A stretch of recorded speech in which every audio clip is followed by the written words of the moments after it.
Yo, yo, yo, yo, yo, yo. Loc'd podcast, man. Well, let's check real quick, see if the audio sounds good. Mic See, y'all check, let me mic know if y'all check. hear my fan as well. Sounds like Mic check 1 2. Mic check 1 2. yeah, we hear you, we hear you. Loc'd podcast, man. How y'all doing? Hope y'all doing good, man. Let me know if y'all hear my fan, by the way, just to clarify, real quick. I hope that y'all doing good, man. Hey, man, we thank y'all so much for watching last episode. We hope that y'all enjoy this. You can hear it a little bit. Just tap it. Just tap it. Oh, okay. It'll be all good. It'll be all good. But yeah, man. Hope that y'all enjoy this episode, man. We are gonna be talking about QBs in this draft. Really, just honestly, I'm gonna be blunt real quick. It's only two that's really like, talked about that we could talk about that's like good. Cause this QB, I'm just gonna be real. The QB draft class here is not good. I'm just gonna be clear.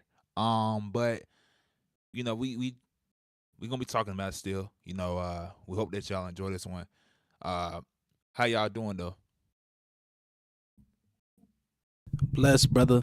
We back. Feel good to be back. Locked in podcast, man. We miss y'all, man.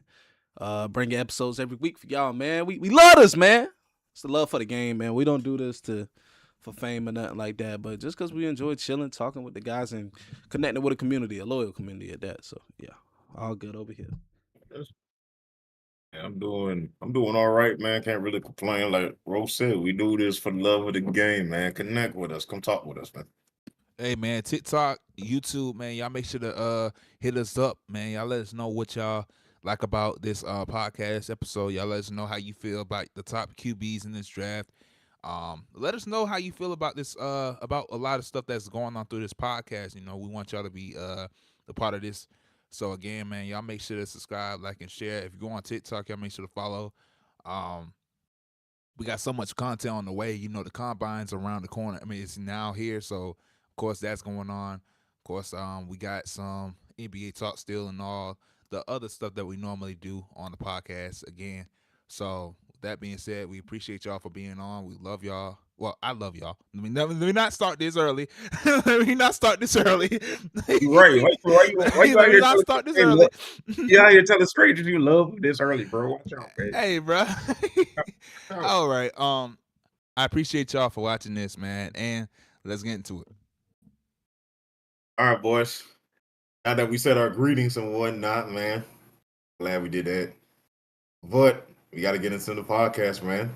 We got to talk about our quarterback talk, man. As y'all know, this is pretty much the segment in the podcast where we start doing the draft, some of the draft analysis and whatnot. I think we got about 55 days left before the actual draft comes. Make sure to watch the live stream for that. We get real funny.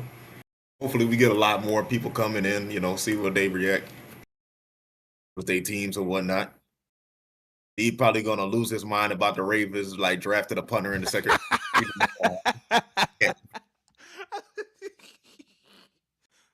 Today's topic, man, is like as D said before, it's a quarterback prospects, man. I really do not want to go first because I'm curious to see Rollins. He's got 5, y'all. I only got 3. But I want to see Rollins top 5. I want to hear all about it, man. Then we'll go. You want me to go circuit? And I guess we'll save you for last. Yeah, because I got 2. I'm just gonna All right. Ah! All right, man. By 5, man. Y'all gonna think I'm being biased, but I'm not. It was between Drew Aller and Cade Klubnik, and I threw Cade Klubnik at 5, boys. Okay. Because with Drew Aller, he looked really good. But coming off an injury, don't know how he's gonna look after that. I don't know. He got hurt. He got hurt. So. He got hurt. Ain't enough But tape. not knocking him. Yeah, not enough tape for me. Yeah, I hear you. So I did the same strengths thing. for Cade Klubnik, man. He's 6'1", 206. You know what I'm saying? From Clemson. He has a quick release when he want to have it. Good touch on the deep ball when he want to have it. But he best with working. he's really good working on play action and RPOs. As we've seen throughout the season. And he's a freaking athlete, man. He got some wheels on him. We know this. He probably, let me see. Out of all the QBs, if you taking out Trinidad, them boys, he probably got the best wheels right now. on him. His pocket awareness when sensing interior pressure. Well, I gotta ask you about that, bro, before you get him. I gotta ask you this. I'm sorry, but do you think it's NFL athlete speed or? Yeah. It's probably 4.5 for QB. Probably 4.5. I give him 4.5. Probably. Right. So a linebacker will catch him. But hey, get up out of there. Try your best. As I said, I think he has a little more speed than any of these other ones I will mention. So his pocket awareness when sensing interior pressure, that's probably more his upside, because boy, when that outside pressure comes, Lord Jesus. But and you see him use a lot of shoulder fakes and side steps when needed. Yes, he has sloppy footwork in some moments, but sometimes you see some nice ones, and just overall toughness, man. The kid's tough. He took hits all year, this, that. He usually got the grass clipping stuck in his helmet because he's getting fucking laid out, but he just comes out there and still delivers, man. So weaknesses: post snap processing speed. Just has to get faster, man. Calling the right protection, stuff like that, because he was getting blown up, and I can't fully put it on our O-line because our O-line wasn't horrible to me. Mechanical consistency. His feet get sloppy, as I said, in some instances. He trusts his legs over his arm in the clean pocket sometimes. I don't know, like he don't trust his reads and he'll just take off. And as I said, protection calls and pre-snap commands need work and evaluation. And I can see him probably going in like the late 4th, 5th, mid-5th round, if all, yeah. So that's my 5th.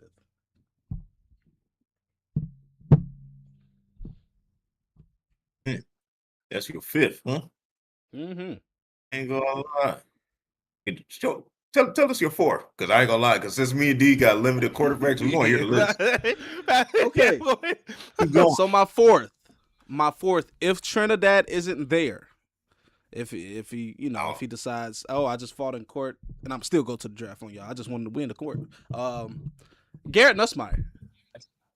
Now I almost put him over my 3rd, which I would say my 3rd was Carson Beck or Trinidad. As I said, in Trinidad, then Carson would have fell to my 4th and Garrett would have been my 5th. But we saying Trinidad not in this, right? So Garrett Nussmeier is my 4th. Some strengths for him, man. Has great touch on intermediate throws.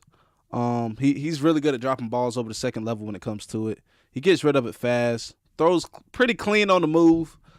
He's good at manipulating his arm angles and just keeping his eyes downfield. He's a downfield player. Big play Nuss, man. His command on the line, recognizing fronts and making good protection calls were pretty good, especially when he had a better surrounding cast like the year before that. Weaknesses. Can his build take hits at the NFL level? Because, boy, he got lit up, and y'all see it just wasn't the same. The man was hurt all year after he got lit up, man.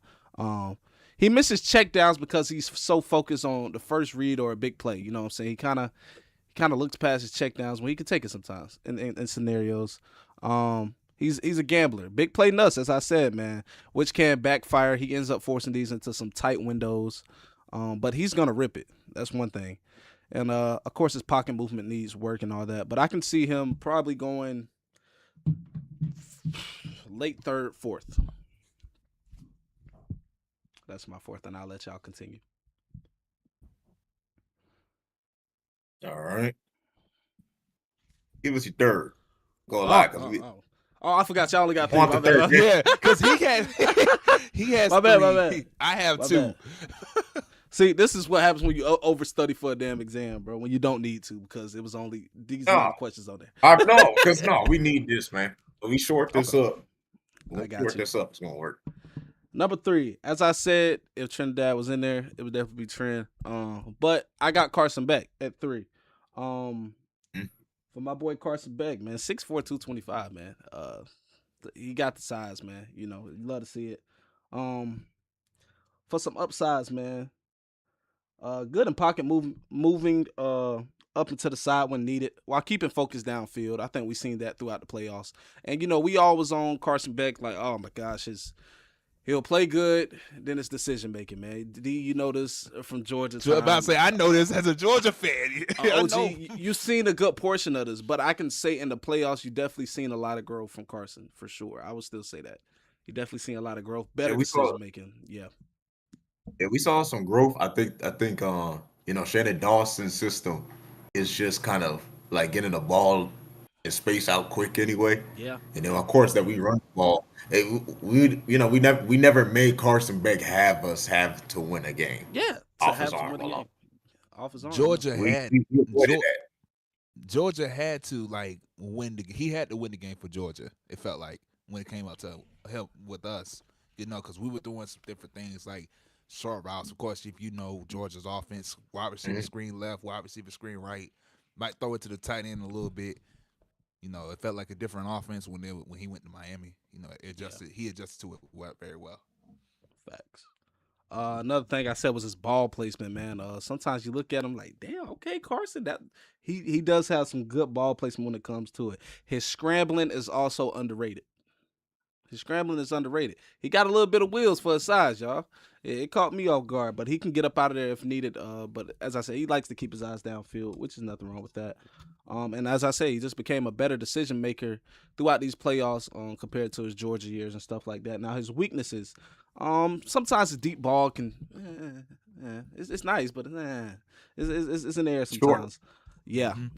Mm-hmm. He forces early throws when hit with the inside blitz. He kind of collapses. That inside blitz comes. I think we've seen it a little bit against Indiana. Man, them defenses were sending everything, which was beautiful to see. Let's see.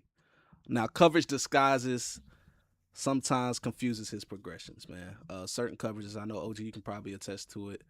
Certain coverages he just gets a little, and then he might make the wrong decision in certain things, which happens with a lot of QBs, but with him, you definitely see it. It sticks out. And for me, I think he'll probably go second, late second or mid second. Man, Oof.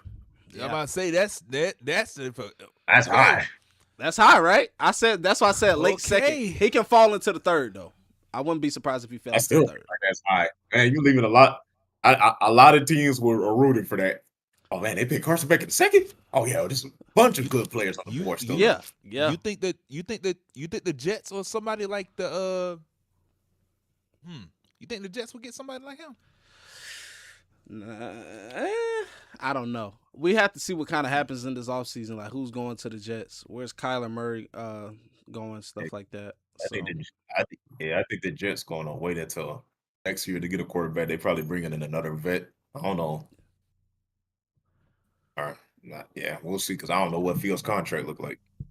Yeah, I don't know.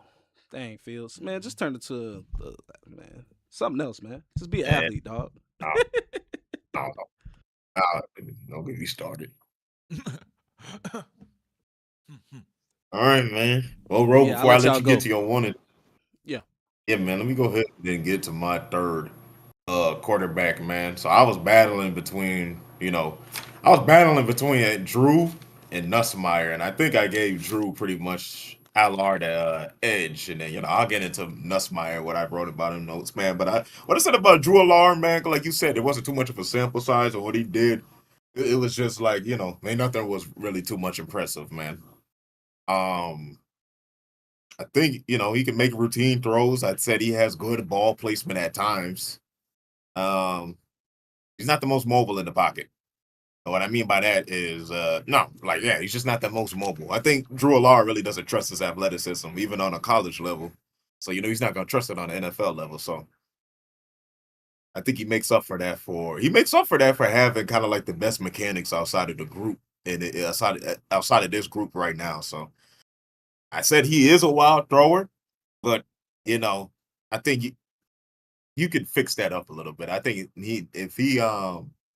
once his mind starts getting a little bit faster, a lot of those wild throws and him just getting fidgety in the pocket, that'll go away. But for Drew Allard, I kind of got him sitting around like the mid fourth, late third. All right, man. Nussmeier, man. See, when I was watching Garrett Nussmeier, man, I started off with the Florida game. That was probably one of the worst games he had, but I watched about 3 to 4 games in the Senior Bowl. Let me be honest with you, Ro. I was trying to find some positive Garrett Nussmeier. I couldn't, man.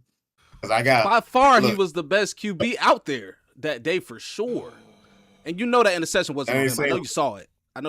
they got, I know you saw it. No, I saw that. I didn't watch the Senior Bowl. I didn't just watch the Senior Bowl game. And to me, the Senior Bowl game was just pedestrian anyway. It's more like him making routine shit. But even then, he will miss some routine shit. Like you said, he'll miss the checkdowns. As I So said, yeah, that's a big one. I watched the all 22 Senior Bowl practice, and it just confirmed what I was saw in the games. So basically, I said, look, he needs mechanic work. He likes to put his weight on his front legs and plants on his toes. So he throws. You can't see how my feet is, but he'll throw like this, and the ball will go down. And then, I mean, you can see it in the Florida game. That's why I think he missed the checkdowns a lot, man. It's just like when he's coming off his drop, his front leg, I don't know what he's doing, but he will literally be on his toes. Like, no shit, he'll just be on his toes and throw it. I'm like, bro, what the hell you doing?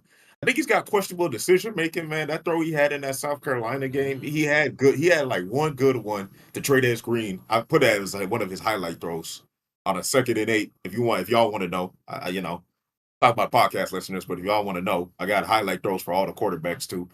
So 2nd and 8, first quarter, 4 minutes 11 seconds against South Carolina. That was a good throw. I forgot what it was. I didn't write it down. And then the back shoulder that went for the touchdown for Trey Green. I thought that was the most impressive throws out of the 5 games I watched from him. But at the same time, he made one of the dumbest interceptions I just made. I was like, bro, what are you doing? And it's the same one he missed in the Senior Bowl practice too. Like when he's trying to go over the middle, he overthrows it. And I think because his front leg might be locking up, mechanic work and shit. And I was like, yeah, that's going. If I seen it consistently, and if I saw that same pass basically in the Senior Bowl now, I'm like, yeah. I just feel like Garrett Nussmeier is going to be a project quarterback, so I got him as my 4th quarterback in my list, and I got Drew Allard 3rd. Now, who was? So you remember Garrett's season before this, right? Obviously, this season was not his best. His season before this was what kind of got him on them things like, oh, Heisman talk. That's him and Kate. They had them Heisman talk because they previous seasons before this, right? So I don't know if you watched any film on. I got to go back and watch film, of course, on that season. But did you kind of see the same thing with his legs locking up? Because as I said, he did battle through an injury, and I don't know if that's contributing to that front leg thing. But I saw it. I don't think it's too much of the injury as they're trying to say. I really think that Garrett always had that mechanic in him. Okay. Like he's going out his drop, right? He goes out his drop, right? Like they say, you don't want to keep your feet, parallel to your shoulders. But when it's time to step up, right? He'll get wide. And then sometimes, like I said, he does that weird thing. If it's a short throw, he'll be on his toes. And it looks like he's almost jumping to make the pass. And I'm like, bro, for you, like you said, for his size, maybe he's overcompensated for strength, but maybe it is the abdominal injury. Maybe because, I don't think so, because this is all hip. Oh, this is hip once you got the right mechanics. I can't really put it on the injury, man, but I did see what you saw with his front leg locking out, man. And then according to the film last year, I'm always a guy that what have you done for me lately? And I felt like, same coaching staff, Caden Durham as his running back. And they traded. I'm not too sure Trey Green was there last year. I don't think but he I was. think he had enough. He was? I don't think he was. Was he like a true freshman? No, we would have heard about that big motherfucker. Because I remember when he first came into it, he was mossing Clemson. Like, I said, damn, who the fuck is this? He might be a true. I don't know. I forgot what Trey Green is, man. Be honest with y'all. But he might be a true freshman. He's a sophomore. Yeah, he's a sophomore now. So he was a true freshman this season. That's what. But wasn't he playing basketball too? I thought he was a double athlete. I can't remember though, y'all. I can't remember. I think he's a sophomore this season, going into junior year next season. He's a junior. Okay. So what's he next year? Junior? Yeah, he's a junior next year. All right. So I don't know. Trey got playing time last year, man. But nonetheless,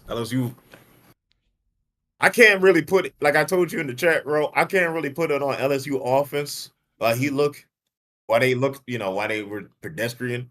I ain't gonna put all the blame on Garrett Nussmeier, but you look at the game like Florida, where they just could not get shit going at all. Like his first 6 passes, incompletions.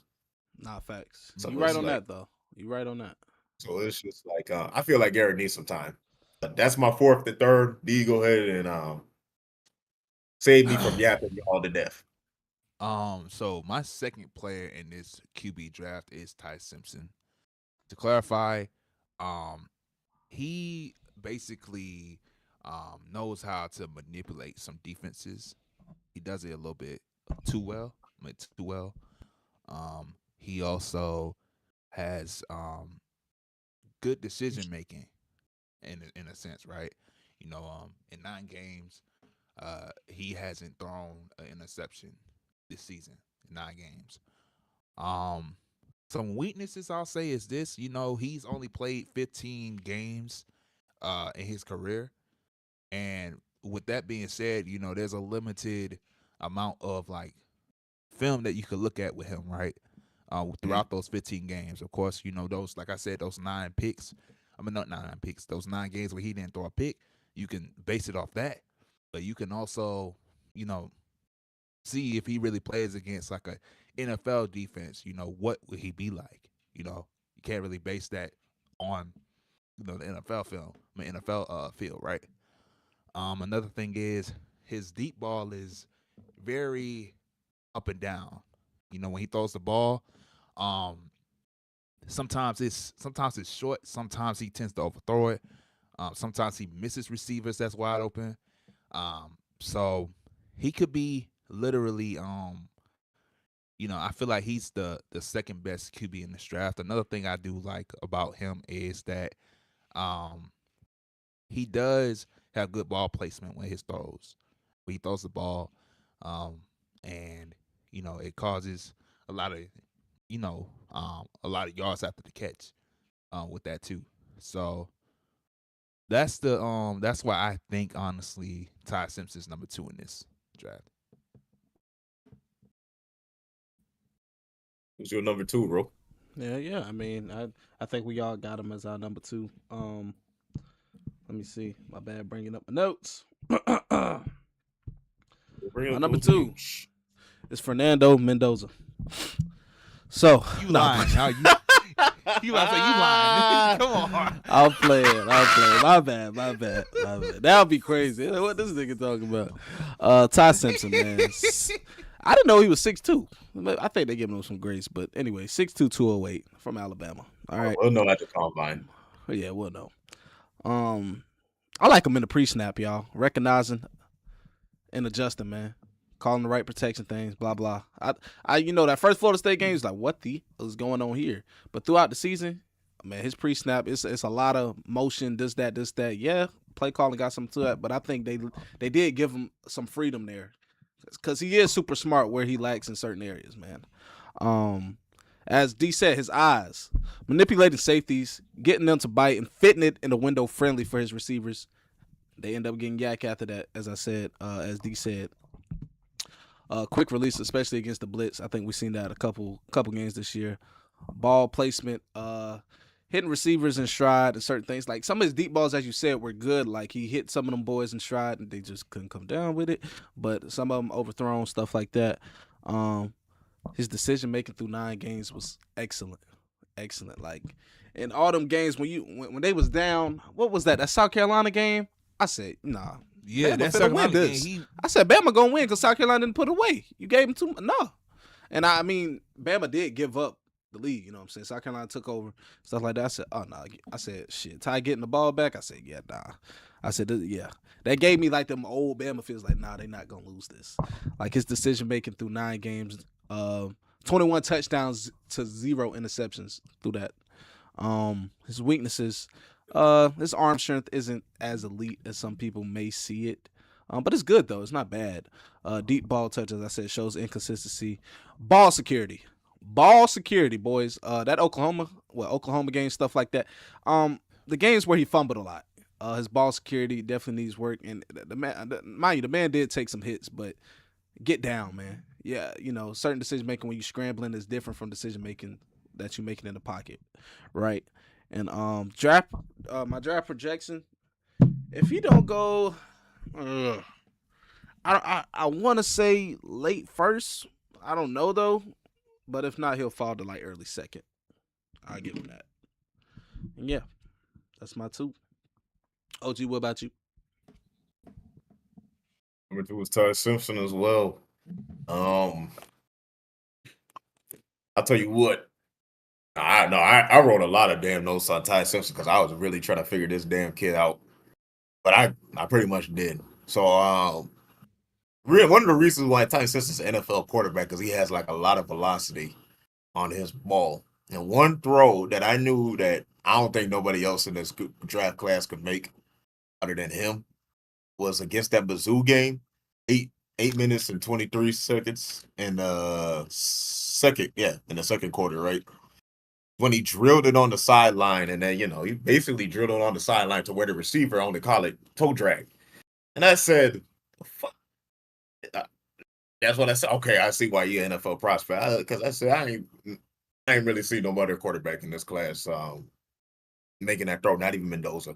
Not at that velocity. Yeah, that shit was rocketed in there. I said, so I shook my head on that. Y'all said at times I said he can make good placement on throws. I do disagree with Rowe when he said his arm strength is like what you said, like it's kind of average. I honestly think I think he has the strongest arm. He has the strongest arm in his draft, and really, it's due to his shaky mechanics because Ty Simpson is not the most technically sound when it comes to footwork in the pocket or releasing the throw or whatnot. So I think there's a lot of arm strength there that y'all don't see. But with that Mizzou throw, I can't get over. As I said, if he can throw a laser like that, he can put touch on the ball. It just has to be shown. That's why I know Ty's going to sit for like about 2 to 3 years. He'll be all right. Yeah. My cons is it's like my cons is it's kind of like opposite to what y'all said. I think he can progress the defense pretty well, but he does tend to stare down like the first read. And then sometimes when he does that, he'll throw low on checkdowns. I think that comes from overextending too. Like I said, his mechanics get rigidy, especially if you pressure him from inside. That's when Ty Simpson starts throwing some damn passes. Like, man, what the hell? If you pressure him from inside, you got him. He's off his square. He'll start doing some crazy shit, like trying to jump past or off his back shoulder, get a little bit wide. His weakest throw that I noticed, man, was, and this is why Roland probably thinks the R strength is lacking. It's when he's on, and this is the NFL. All right, this is how you know if you're an NFL quarterback, right? You're on the opposite hash, right, or wherever the short side of the field is, right, and you got an out route on the other side where there's more space, right? And you throw. Ty Simpson, that is his worst damn throw. In fact, they eliminated that shit from Alabama. They eliminated that shit from Alabama's playbook. They don't run it because he can't. It's like he cannot get there, and if he does, that shit is hitting the ground. And I have no idea. For real, because I said, like, bro, you can make all these laser passes. Ty Simpson can make some damn laser passes. I know he got the arm strength. I'm trying to look. Yeah, so I'm looking at his feet. When he's throwing those out routes. I'm like, yeah, they could get a little wide, but your arm should get there. I have to get up close to see why he's missing that so damn much. But he's got the arm strength to make that throw. I have no idea why. And I know somebody Alabama worked on it with him, but I have no idea why it just hasn't. Like he can't make the throw. I don't know why. I really don't. I really think it's because maybe he's getting too wide or the front leg is locking out. But even in some of them throws in the games that I saw, like the one against Georgia, it ain't like his leg locked out. The ball just didn't get there. I don't know what the hell was going on. So was that the first game or the second game? Second game in the SEC championship game, they try to hit an out route, but at that point they just stopped. It was not Alabama's offense. They just know he couldn't make the throw consistently. Stop it. And y'all had I kept this note in here because I was like, not sure if he calls line protection. All right, he does, but does he hot route? Because my thing is, like you said, so Ty gets scared of shit if you pressure him from the inside, right? Yeah, for sure. Like, bro, if you don't gotta be scared if you call it line protections and you already know who's hot. Right, that's what the fucking hot route is for. That's what the hot route's for. Sure. That's what I'm saying. He could have really thrown it. He could have thrown it. He could have made a running back run the screen. Run out. A fade on the inside. Oh, or one of his receivers to you're hot. Yeah. You're hot now. Either shorten the route or do whatever. Whatever they, well, we don't know their hot tendencies or whatnot. Just do that because you're gonna see those damn blitzes. In fact, bro, especially with Brian Flores in this damn league and everybody copying basically that the A gap pressure and how they do it, mugging the line. You are gonna get pressured inside, son. You got to know your hot routes. You got to. That's my thing. So that's my thing about Ty Simpson. I think he's my second quarterback, but nonetheless, I think he has to sit for about 2 to 3 years. You can't start it now. There's a lot to work with. And now, what you was saying with the manipulated eyes and you stare down his first receiver, I meant to elaborate when I said manipulated eyes on the scrambling drill, because it was a lot of times where it did break down, but the big play, God dang it, big play Simpson when he gets up out of that pocket, he does end up manipulating the safety to where now he has a fraction, or the cornerback, or he has a fraction of a second to get it to his receiver, and it's like, why the hell is the receiver? It's like, damn, but he also high pointed, like he give it, like you got Germ back there. Germ gonna go get that. Ryan Williams sometimes, Horton, so that's what I meant with the eye manipulation. Not necessarily in the pocket, because he does in the pocket, he definitely does stare down his first, but when he's outside of that scramble drill, I see him. You can't see his eyes, but I can definitely tell, like, why the hell wasn't the safety or the corner really on this? I know it's hard to guard somebody for more than blah blah blah, but I think I got you. I got you. That. Yeah, I can see that. I think we. And then the arm strength, same thing with that out route. I was like, what the hell? He can make a lot of throws. It's throwing me off. He can't make that, and I was like, bro, he can't throw that. He can't if he's on that opposite. That's why I realized. So he has a corner. You got to be smart. I got to see how many SEC players actually knew that. That's got to be something your scout tell you.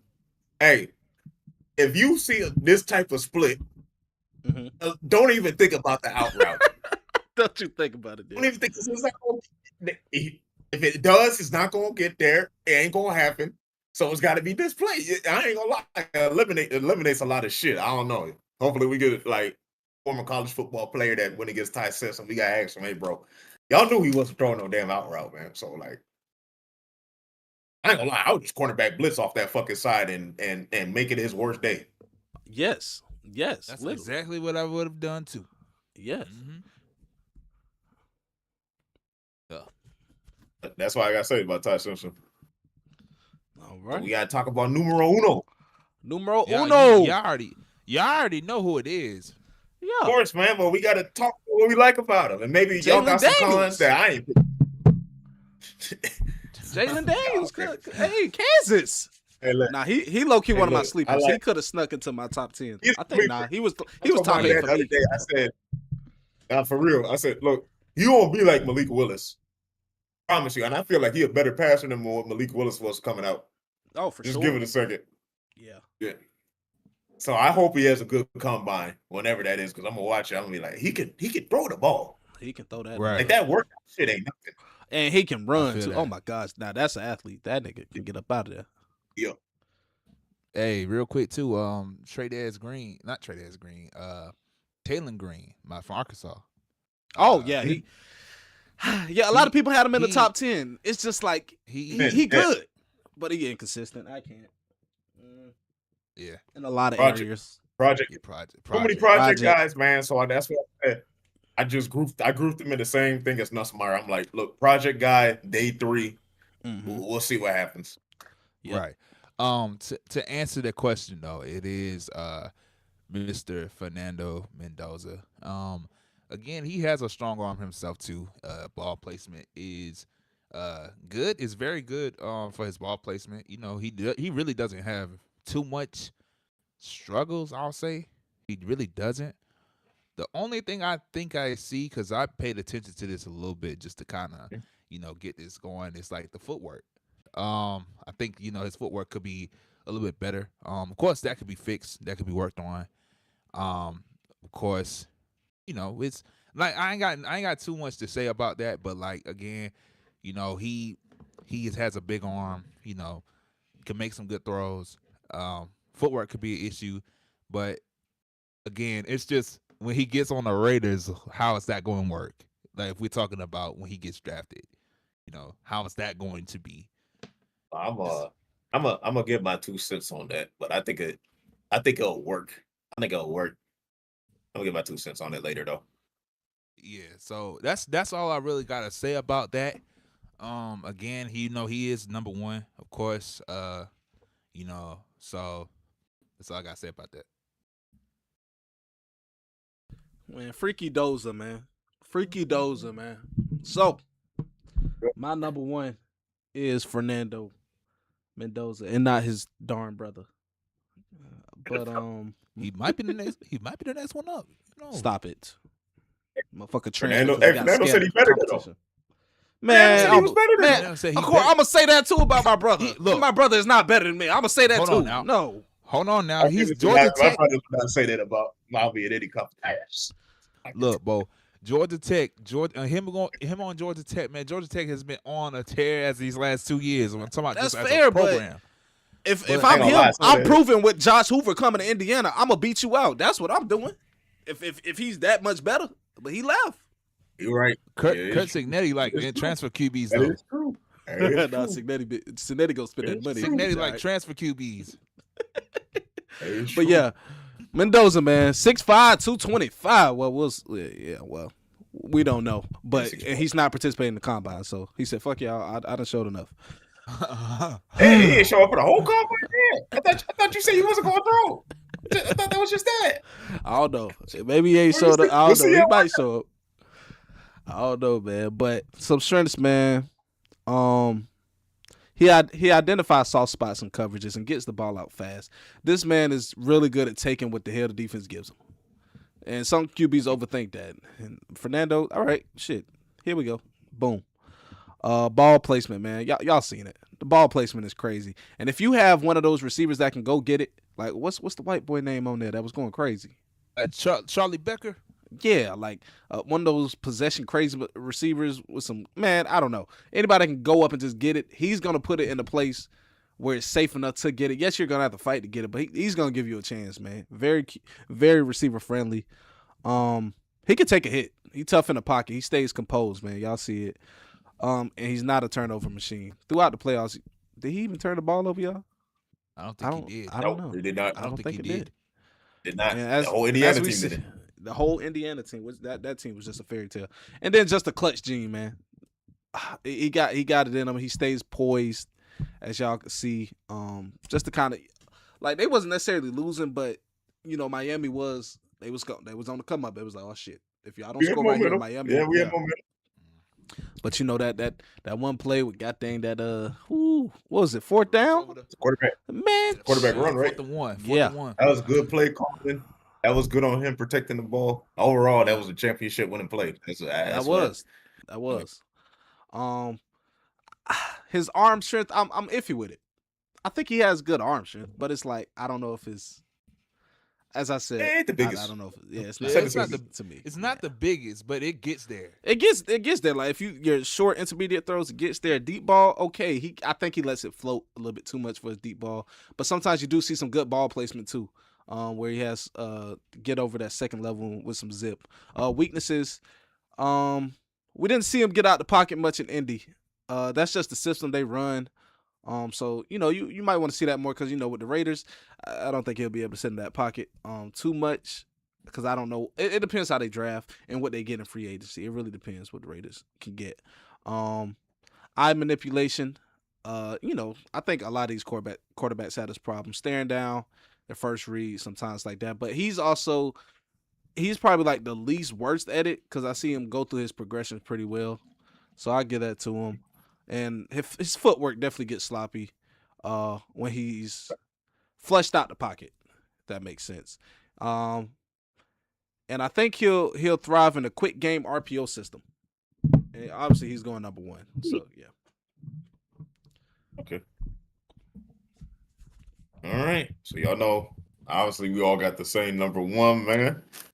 Pretty much the pros I have about Mendoza is kind of the same like the boys, man. I think, like I said, as arm strength, not the biggest. I say he's mobile enough. He can move. You can navigate that. He can navigate the pocket. Good ball placement at times, great. Good pocket awareness. he goes through his progression. I honestly think he's one of the. I think he's on. I don't think he really stares down anybody. Like, I think he really goes through all the progressions, and like you said, he gets it out. He'll get it out. He won't take a sack or he won't make a crazy interception or a bad play. He's just all right. No one's there. Give it to the check down. I'll take what I see. And I know you guys like this in every quarterback. One thing I had to point out is he will take chances on the 3rd and 1. It ain't just gonna be flat. If he feels like, especially with Surratt, for him being like the great possession receiver he is, he's gonna take. Damn, I'm putting it to where nobody. Him and Trinidad was top 2 quarterbacks and taking chances on 3rd down for sure. When Right, they said for when sure. they'll take chances on 3rd and 1. I'm cool with hey, you already know. Best play on 3rd and 1 is just getting the damn first down. But if you do some shit like that, I mean, that's why Fernando's number 1 really in this class, because he, that's one of the things that can't be taught. I honestly think he throws on the run well. I really think he's really good at throwing on the run. I think that's one of his biggest things. There's some that if you look back on those Ohio State games or some of the throws he had on the run, it's actually kind of impressive. It's actually kind of impressive how he gets that ball there. I think he's really good at throwing on the run. Only cons I see, I think I told y'all this in the group chat. I think when he misses, I know for sure, and it ain't an if. If he misses, it's because his feet get wide. And it's because, like we said, when Fernando drops back, because he doesn't naturally drop back, because he probably was not in the offense where he was under the center, he gets heavy-footed, right? So when he gets heavy-footed, he really doesn't put too much back on. When he gets heavy-footed, he doesn't put too much weight on that back foot. And really, that's the key. That's the key, too. Now, this is when he misses throws. I'm not saying that Fernando has bad mechanics, obviously not. But I'm telling you, when he misses throws, it's because his feet get wide. And I think it's because when he's trying to do a drop, doesn't put too much weight on that back leg, so all the weight's on the front leg, it locks out, and then bam, it's either an overthrow. It's usually an overthrow. He really doesn't underthrow it. I said one of the cons was also that Indiana's not all that much of an NFL offense, man. So I said I thought that one of the reasons why he didn't want to throw at the combine is because he hasn't really mastered that 3-step drop yet, because his footwork is heavy. He's like a heavy-footed. I don't think he's mastered that yet. I think once he does that, a whole lot of shit will become easier. We're probably looking at the rookie of the year, probably. I think, and let me just tell y'all, like, one of my another con is that the fact that I think he's responsible for any pass protections. I don't think he has to with the offense he plays in either. So that's another thing that he's got to learn. I don't think he's responsible. I don't think he is, because you don't see Mendoza like check at the line or pre-snap adjustments. Ty Simpson does it. Ty Simpson does it. But like I said, his con is the fact that, all right, you get the line call, so you should know who's hot. Unless Ty just does it just to does it. But you should know who's hot, like coming free, and get it out. I don't think Mendoza even does it. So that's something that he's got to learn, I think, probably in the NFL. He'll have to learn how to do line adjustments. So more than likely Mendoza will get sacked a good amount of times with the Raiders in his first year. I think that's pretty much what I got to say about the prospect. I do want to answer these questions. Like, I can see you working out with the Raiders, because one of the best throws, again, that I highlighted was the fact that Illinois, second quarter, 11:07, 3rd and goal. I forgot, he threw it to the tight end or somebody. It was like the perfect ball. It made so much to a good placement, everything. It was high for a reason, because basically the corner was inside, so he could not. He couldn't, like, the pass couldn't be here. It had to be right here. And then my hat, but fuck it. But he put it right where nobody else could get it. And I'm like, yeah, that's NFL level decision making. So I feel like as long as he masters that 3-step and 5-step drop under the center, right? And just clean up his footwork in the gun with his footwork, I think Fernando's going to be a really good quarterback. He already has the intangibles that some of these past draft quarterbacks didn't have. All right, I really feel like he's really one of the most NFL polished in the past 5 years we've seen. I'm talking about I'll put it like this: he was more polished than Penix coming in. He just doesn't have the arm strength, right? All right, he was more polished than JJ McCarthy. The only thing he doesn't have on McCarthy is his mobility, right? I feel like the only difference between him and Drake May when it comes to the only difference when it comes to comes to between me, him, and Drake May, because I really feel like they're the same type of. When it comes to passing, I really think they're on the same level. Drake May's just more athletic, right? I agree. That's it. Yeah. Mhm. So really, I think you're looking. Good mention, OG. That's a good mention right there. Hell yeah. Yeah, because I like to put these cats where would they rank at a different draft class? When I say, well, if you put Mendoza into the draft class last year, he'll be behind Cam Ward. He'll be second. All right, you put him before that between Mendoza, May, and me personally, he would have been second in that draft class with McCarthy, Bo Nix, and all them. He would have been second. He would have been right behind Drake May. Yeah. And then I would have put Penix third. Okay. That's Okay. me. That's You fair. looking at If he had a season like this, yeah. Shit. Hell yeah. I was going to ask y'all. I got to ask you another question, right? So, do you think if when Mendoza gets picked in the draft number 1, do you think that some of the people from like free agency is going to want to play for the Raiders? But my thing is, see, the Raiders' offense is figured out. Because what y'all don't know, Raiders are 3 tight end deep. Yeah. That's the perfect damn offense for Mendoza because the ball's just going to, he's a good person with ball placement anyway. And he doesn't really have to worry about that with Brock Bowers. He just needs the goddamn ball. And then the other cats, my man, Raiders' second tight end, his name is slipping me. Michael Mayer. Y'all know. Mayer. Huh? Yep. Mayer. Michael Mayer. Mayer, and then they have a third one too. Really, the Raiders can run 13 personnel if they want to. Ooh. But, Chip Kelly's ass was there. They can run with 3 tight ends there, and then I know Mendoza could just get it to them. Like y'all said, it could just be quick. He gets it out, 5-step drop here, drop it here, give it to the tight end here, play action here, throw it over the middle. You already know you ain't got to worry about if it's going to get intercepted. The ball's going to be placed perfectly. Tight ends ain't even got to do that much work. I think the Raiders could take their time of finding a good wide receiver that can fit with Mendoza. More than likely, they'll probably see, even though the Raiders are more speed guys, they'll probably ask around. I know in their war room, they probably asking around, hey, where you got Elijah Surratt at? Because I can see them just picking it up from Mendoza just to get comfortable. But I don't know. I'm curious to see what the Raiders wide receiver rankings look like in their war room. And he got a friendly running back, man. Ashton Genty. He pretty good with catching on the run too. So catching on the run, pass blocking. Yep. I mean, I think the Raiders offense is kind of figured out. I think, I think when Mendoza comes, I don't know if players even think about this anymore, to be honest with you, man. But I think maybe nobody's really sold on a rookie.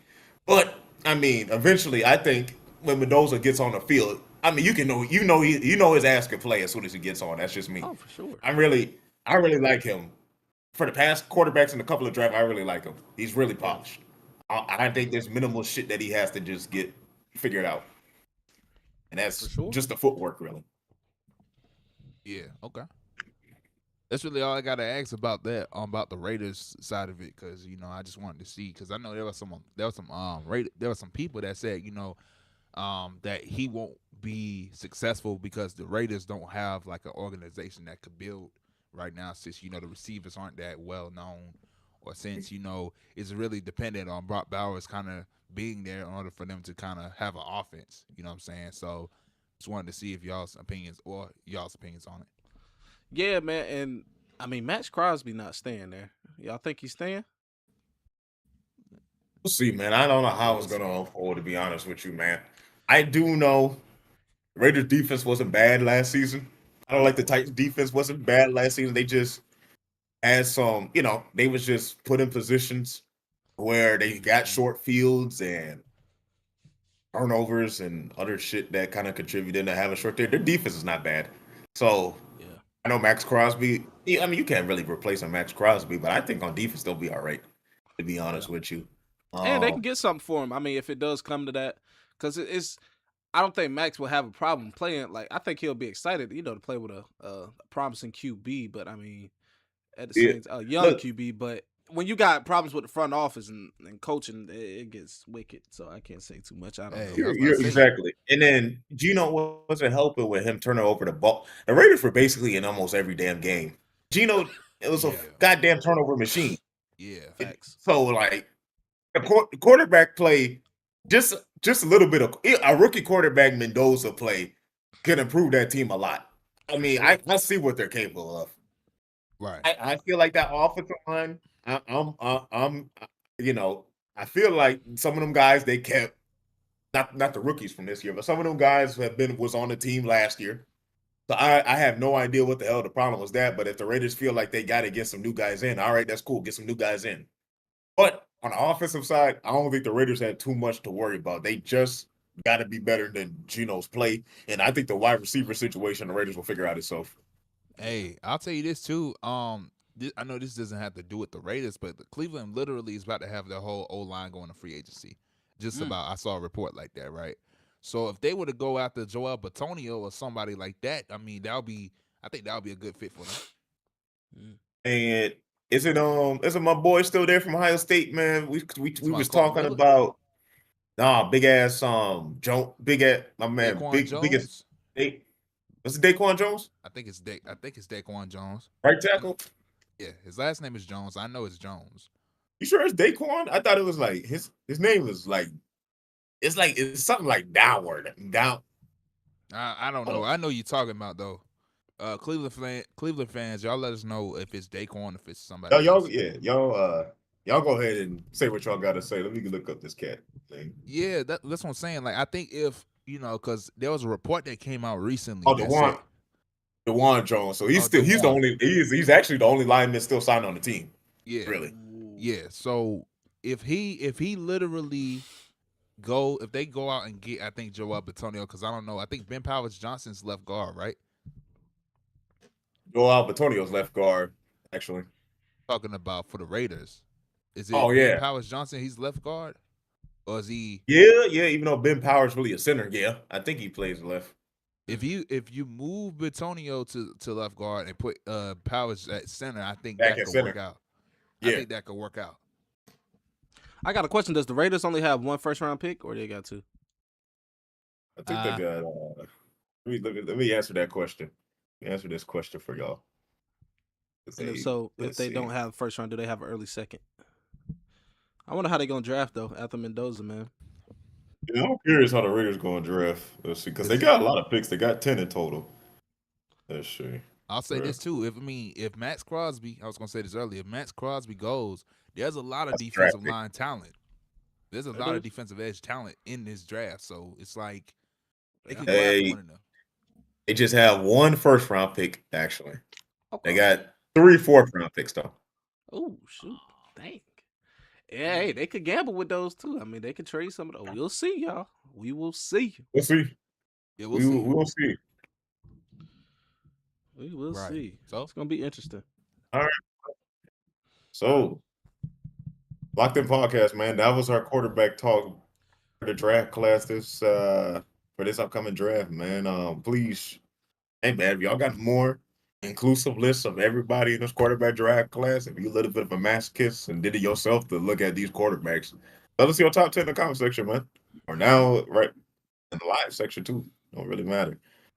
But man, boys, we're gonna keep it on draft talk, man. We're gonna talk about the combine because the combine has just took it off yesterday, man. And this is the time where men get in a spandex, they little colorful spandex.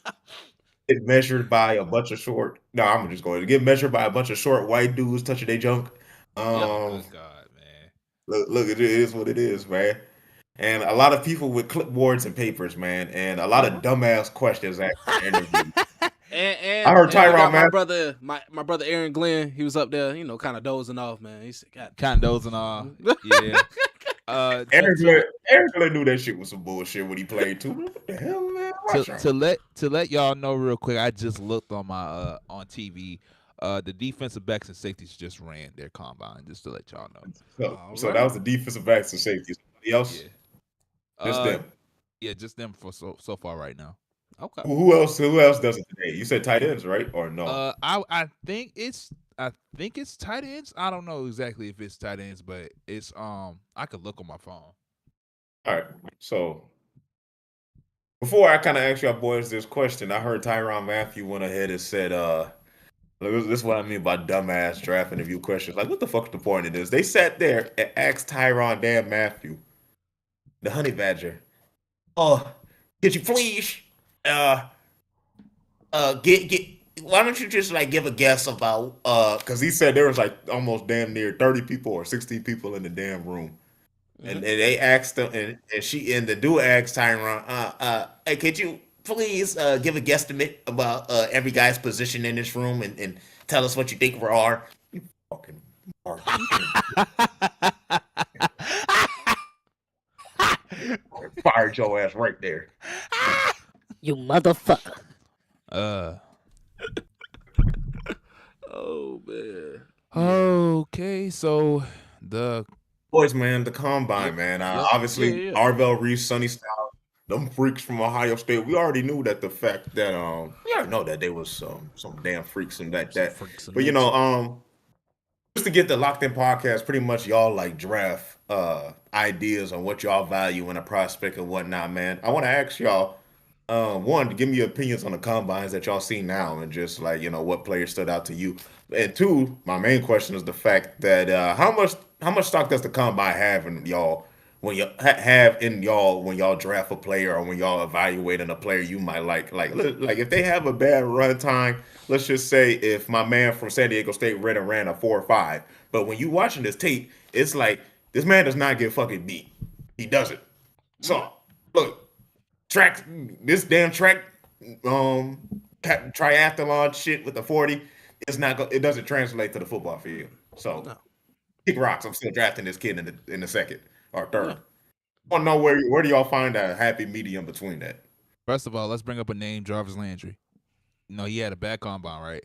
But at LSU, he had some consistency. He was the guy. Yeah, he was the guy. He was the guy. If we need a first down, we go to Jarvis. If we needed some shifty shit, and just give it to Odell in space. Right. And you see, when he went into the league, he translated, even though he had that bad combine, right? So I feel like, honestly, it can happen with anything. Like that. That's just a prime example, right? For me, I feel like the tape is important because, you know, you can run a 4.32 like the kid from Missouri did, right? You can literally be, you know, jumping 43 feet in the air and doing things like that all the time in the combine, right? But I feel like, you know, the tape matters more because let's say if you have someone on the tape and they doggone don't have, they don't have anything going on where it's like Anthony Richardson, right? Like we knew, like I told y'all from jump, this dude was not that good. I told y'all. I agree with you too. I said, bro, he is not ready. So we have one of those things where we see him run a 4.4 and we like, well, okay, you know, he has a big arm and this and that, but then we don't realize the fact that he had doggone games when he threw a lot of picks. Boy, shit, he barely played. Right. He ain't have no game tape, man. He ain't had enough game tape. So that's what I'm saying. That's where I crossed the line with this. Like, the tape matters more, right? Because we've seen people like Sonny Styles dominate. We've seen Arvell Reese dominate, right? We've seen Larry Hughes and other buddy Ruben Bain and all them dominate, right? Yeah. So whatever translates to their combine, of course, it might be impressive. Sometimes it might not be. But again, a Jarvis situation, you know what I'm saying? Didn't have a good combine, but still translate in the league. You know what I'm saying? So I feel like tape is most important when it comes up to this. I don't think combine stats and numbers should play a part on how a player. Well, I'll say it like this: I don't think combine stats should be the whole thing, right? I think that should be like 20% of what's going on, right? Yeah. Tape should be 80% of that. I think that's what it should be like, right?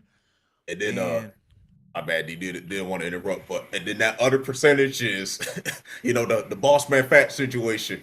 Hey, how well did he interview? Is this man like is this kind of fucking problem? No, exactly. No. Shout out like, McCollum, man. You know what I'm saying? And then if you want to, and then this is what another thing I don't find, you know, in the situation, right? Like talking to scouts, right? I feel like if you're talking to scouts and they base you off of what you talk to them about, like, you know, Shador, of course, Shador is different because, you know, he's a center, and how, you know, they were kind of just doing that thing, you know, where they were trying to base him out of what he was saying. I feel Right. like that shouldn't impact your draft status as much as it should with tape. You're right. Okay. I agree with you. Yeah. I Facts. tell You you, know you what know I'm where the saying? thin line. My bad, D. But you know where the thin line is between that. I would say, I think y'all agree with me with this too. I need some proof. If you feel, not just a feel, but if you feel like you seeing a pattern with the other kids where they feel like, hey, football is not like that important to them. All right, then. Let me know. Then I guess that will affect this draft stock. Sometimes it will. Sometimes with me, I don't give a shit. If that's going to be it, then I want you to communicate to him like, look, if that's the fucking case, I need you to just do your job for 5 years, and then we'll figure it out from there. If not, Hey, so be it. Keem said, "Yo, what's up, Bo? Yo, what up, Keem? What up, Yo, Keem? What's up, Bo? How Keemstar. goes it? How goes Yo. it, champ? Man, What you yeah, been that's what I'm saying. That's what I'm saying. Like, I feel like a lot of the combine is based off personalities, a lot of just false, like, height, jumping and all this Yeah. stuff, right? Like the jumping, the speed, all that other stuff is important. Yeah. But also, if you don't do like the bench press and stuff like that, that shouldn't impact your draft status. I don't think it Oh. should. I don't think shit. Oh, It's shit, just a lot. Tyron. Like I said, I know I keep talking about Tyron Matthew. He said it in that same interview I told you about at his combine. At 1, 2, 3, 4, rack. like Tyron said, bro, 187. What you think this is, man? Watch. Nah. Come Facts. on, man. No, and Tyron said, oh no, no, stop all that shit. Stop all that come on shit. Fuck you think this is? I'm 187, man. Watch out, y'all. Shit. You right? That's fucking Tyron Y'all seen the Matthew, tape? man. Ain't nobody. Y'all seen the tape? Simple. Yeah, exactly that. Let me. That's like, Tyron Matthew. How the hell you Watch gonna out. question? How the hell you gonna question one of the best college So, players of all I said time? that's a football player. That's one of the last defensive players that was a consideration for a Heisman. Fuck it, y'all talking about. Yep. With him. Facts. Yeah, man. Like, I just don't get it. I just don't get all that. But again, just to keep it a little bit short, because I'm rambling at this point. The draft should be based on straight up what you did in college, and it should not be based on arm size. It should not be based on how big you are, how small you are. It should not be based on that. Well, I mean, in a sense, I guess if you're a defensive tackle, if you're an offensive tackle, that makes sense, right? But if you're a receiver, if you're a QB or something like that, I don't think it should be based on anything. I know why you laughing. So I didn't know why you laughing. But yeah, I think that's my answer to all that. I don't know if I overstepped it by saying some different things. Nah. That was good. I agree. It makes you look at it different because these kids, at the playoffs or whatever bowl games they have, they'll fly to Florida, California, Texas, and they will literally train for the combine, speed training, does that, and it's like, okay, it's like a whole thing now. It's a whole thing, and it's like, but this isn't game speed. It's not game speed. It's not practice. You know what I'm saying? Like in game is different, as you said, Jarvis Landry and some other cats, man. It's tape, bro, tape, and just seeing what they got. I mean, you're still taking a chance. Either way, you're taking a chance. If a guy run a 4.3, like that cornerback from Mizzou run a 4.3, you take a chance on him because okay, you see how fast he can run, but you've seen his tape, and you're like, okay. Yeah. Now it's opposite if you seen his tape, didn't see how fast he could run, you still taking a chance. Either way, you're taking a chance, and it's always gonna be like that. I mean, the combine it's been here for forever now, so it's just like that's just how it is, man. Of course, it boosts your draft stock in some sorts, but I don't think it should like plummet some people's draft stock. I don't think it should. Another prime example. Two prime examples. John Ross, Xavier Worthy. Yeah. Oh yeah. Oh. Two of the fastest players that has came in the league. Now Worthy is still working on it, right? I'll say that. He's working on it still. I'll say that, right? But you see how John Ross and you see how Worthy has not really produced the way that they should, in a sense, right? Yeah. Just saying. Now did Tyreek Hill go to the combine? Worthy, did he run the 40? No. I don't think Tyreek went to the combine. He didn't win at all. And he went There to we like go. South Oklahoma or something like that. You know, It's a JUCO, as a, yeah. as a Yeah, JUCO. JUCO. Yeah. Okay, because So his own thing, with the Oklahoma State situation. And yeah, as I Yeah, said, so you're taking risk either way, but I'm not. I just It's can't. it's just how it is now, man. Again, now that doesn't always translate though. The tape can always translate differently in the league. Yeah. Now I'll bring that in No, and for part sure. of it. I'll bring that into it, right? But just talking about the draft itself, like I feel like it should be talked about directly against the tape that's being put on display, right? I feel like that too, because I feel like if I'm in a war room and like we got Ruben Bain coming up, let's just say we the 8th pick, and I'm like, I'm convincing Ro, I'm like, bro, yeah, he got short arms, but he makes up for it because one, long arms really kind of don't matter. He don't use a long arm technique for tackles. He just gets straight into your chest. And I don't know if you saw when Bane gets his sacks, it's because he's on the wide 9. The wide 9 means he's lined up. He's lined up basically on the edge of the tight end. When the tight ends ain't there, you can when the tight end ain't there. If y'all see y'all favorite teams and y'all best pass rusher is lined up wide, that's wide 9. Now he stresses the shit out of tackles when he does that. Why? Because he's already so low to the ground. So Yep. it don't matter if you got long arms if you can't hit your target. Because look, pad level wins. Pad level wins. Pad level wins this game. And we saw what Bane did it to the Iowa State tackles. They kept missing them, and then bam, they just got pushed into the quarterback. He ripping, moving, bam, over. And I really think that's what is going to translate into the league. But if Rowe brings up the short arms, I'm like, but I explained to you like why the short arms don't matter. Like he knows he has short arms. He went against people with long arms. I think that damn tackle from Texas A&M is probably going to be a first-round pick in the next 2 years, and he whooped him. So it's just like, I'll say this too. when But I'm not saying if I bring up like they got a fast like he takes obviously this is on the lineman. If your kick step don't get out, yeah. you know what I'm saying? If you don't kick out and get to your thing, he's gonna get you. Yeah, that's just now. But some tape you seen him where it happened where they got out that quick, he just stuck. Like and that person just got him there. And it's like that's tough. But you're not gonna win every rep, but you're also not gonna lose every rep. So yeah. And then that's where I'm saying, hey, that's where the cons are at, right? That's where the cons are at. And that's when we got to be like, okay, let's think about all like the short defensive ends. Because I get it. Because the reason why we like Bane is because on third down situations, we know we can get a sack because we can just line him up wide. And in regular down situations, like first and second, well, he's a complete defensive end. He plays a lot of run support and he does it well. And I think that's. I was about to say I love his run support. I think that's his. Yeah. Heck yeah. And I feel you guys, and I think that's why I'm agreeing with you. I'm just saying, like you and me, we in a war room, and we just talking about if we want to get Bane at 8 or not. It's just the conversation we having, and I'm agreeing with you too. I think he can get stuck.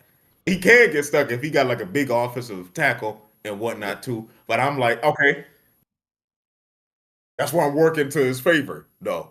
That's where I'm working to his favor, though. So. Third down situation, I'm lining up as wide as he can, or maybe I'll put him on a 3-tech. Now, some people might be like, well, is he worth the eighth pick? Then I say, yeah, because eventually he'll figure out how to beat those big-ass tackles if you want to line him up on a 4-eye, which just means like he's a little bit closer to the tackle or on top of the tackle, which is just why. I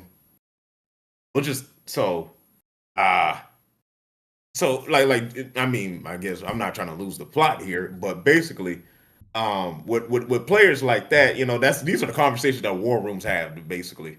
And when it comes to the weaknesses, oh man, short arm length with a corner, I think he got a lanky frame, man, he might get pushed. And then and if it's your guy, you kind of counter it back to it because it's just like, well, this is not his first time experiencing going against like something like a big receiver. And we get it, the NFL is a different level, but you feel just confident that your player can adjust. Just like D'Angelo Pons. People just so big on his stature, but man, when the kid's out on the damn field, he's locking up down there your best receiver out there in college. Oh, he's doing so much. Bro, he's doing so much things too with not just coverage. Like, man, I think Pons forced like 3 fumbles in the playoffs at home by He's a little boomstick. A little hot chili pepper. Fire though. He always gets his head is all. I'm not trying to say his head because he don't tackle with his head, but his head is somehow always popping out the ball. And I'm telling you, that's not by accident. It's like what Charles Woodson used to do. I tackle somewhere near the ball, it might come out. Like it's gonna come out eventually. Yep. So and Pons knows that. So and then my bad. I don't want to keep it. I don't want to keep y'all. I want to keep yapping. No, you good. But basically, there's a lot of people that understand that. Damn, D'Angelo Pons got some good ass tape. This is a goddamn football player, right? Mm-hmm. But like you said, bro, they cowards. They like, bro, I'm dropping players that I should not be dropping in this draft because of their size. I'm like, bro, I am not gonna put. I respect Colton Hood. I'm not putting him over D'Angelo Pons. I did not see the same thing in Tennessee that man did, bro. You don't play like him. I don't know, like so. It's just like, same thing with Mansour Delane. I didn't say, hey, Mansour Delane, you are a great man coverage corner at LSU. Yes. I think eventually you might become a good tackler. However, when I look at you between Pons and what I'm trying to do on defense, he does a little bit more, and I get the man coverage skills too. For sure. Like, if it's me, I'm like, yeah, man, shit. Okay. I would say, all right, I ain't got no problem. I'm not going to overdraft a person. If everybody else in the league think that Pons should be in somewhere in the late third or fourth, all right, we'll pick him in the third and fourth, even though I got him on my board as a second. Right. Yeah, that's just me. Because I know he's still going to be there, but I'm not going to just fully throw him off and just not get him because I still have my beliefs in him. You feel me? And I seen the tape. I know what he can do. Yeah, to let y'all know too about the Missouri guy, his name is Toriano Pride. Mm-hmm. I seen him play. I think he's a good corner. I think I seen him play, man. I didn't think it. I seen him play. Yeah, I was gonna ask y'all. I gotta ask y'all a good question. Then, who would y'all take at the corner position, Mansour, or would you take D'Angelo? Shit, to be honest with you, I guess that means we might as well do corners next for the next podcast. Yeah, might as well. I don't know yet, man. I'm gonna wait until we get to the podcast, bro. I'm gonna give you my answer when we get to the podcast. I don't know yet. All right. Yeah. Y'all let us know down in the comments who would you choose though. I might ask that in the community post chat. Yeah. Would you rather have? Yeah, put a little poll up there. Yeah. It's been a long time since I've been doing polls, y'all. I need to do some more. And now I want to also mention Texas Tech edge David Bailey. Like he ran a 4.51, but I think it was one of the like lateral drills where he had to go up, this, back. He was tripping everywhere, left, right. It was like, oh no. But man, hell no, y'all seen the game tape? Don't do that. Oh, bro, that's what I'm saying. See, bro, that's what I'm saying. Nah, bro, ain't nobody got it. Nobody in this draft got David Bailey's get off. That shit is freaky. No, his first step is freaky. That Joker is insane. I think it's crazy. I think his first step. And that's my thing. When you said the agility drills, I thought he would probably kill that shit. Because I said, this motherfucker one of the most freakiest first step I ever seen. Yeah. Ever since damn Myles Garrett, while I was watching him at Texas A&M. Mm-hmm. Even and said Garrett's big as shit. So, it's more impressive. But no, Davis Bailey's first step is about around the same level. That motherfucker, his first step and get off the line is scary. It puts a lot of stress on tackles. That man, if you want a pass rusher, and I'm talking about a rookie pass rusher, and he can get 8 sacks right now, it's David Bailey. I don't even fuck what y'all talking about. Yeah, he'll get the most sacks of everybody in the draft class. Look, I'm about to look at something real quick. His get off is 1. His 10-yard split is 1.62. That is insane. That is crazy. That is insane. That is crazy, y'all. That's insane. I'm saying, I'm with you, bro. You don't worry about him tripping over the combine, and then we got a combine results that show you that translate to football. Fuck all that. Have you seen this man? You ain't gonna find that nowhere. Zion Young don't got that. That's my boy. He don't got that. Ruben Bain don't got that. Arvell Reese, if you put him at edge, he don't got that. Nope. He don't. And them boys are freaks themselves. And you see how fast Arvell Reese ass is running. But he ain't got that fucking freaky ass first step, bro. That's what wins pass rush. I'm sorry, bro.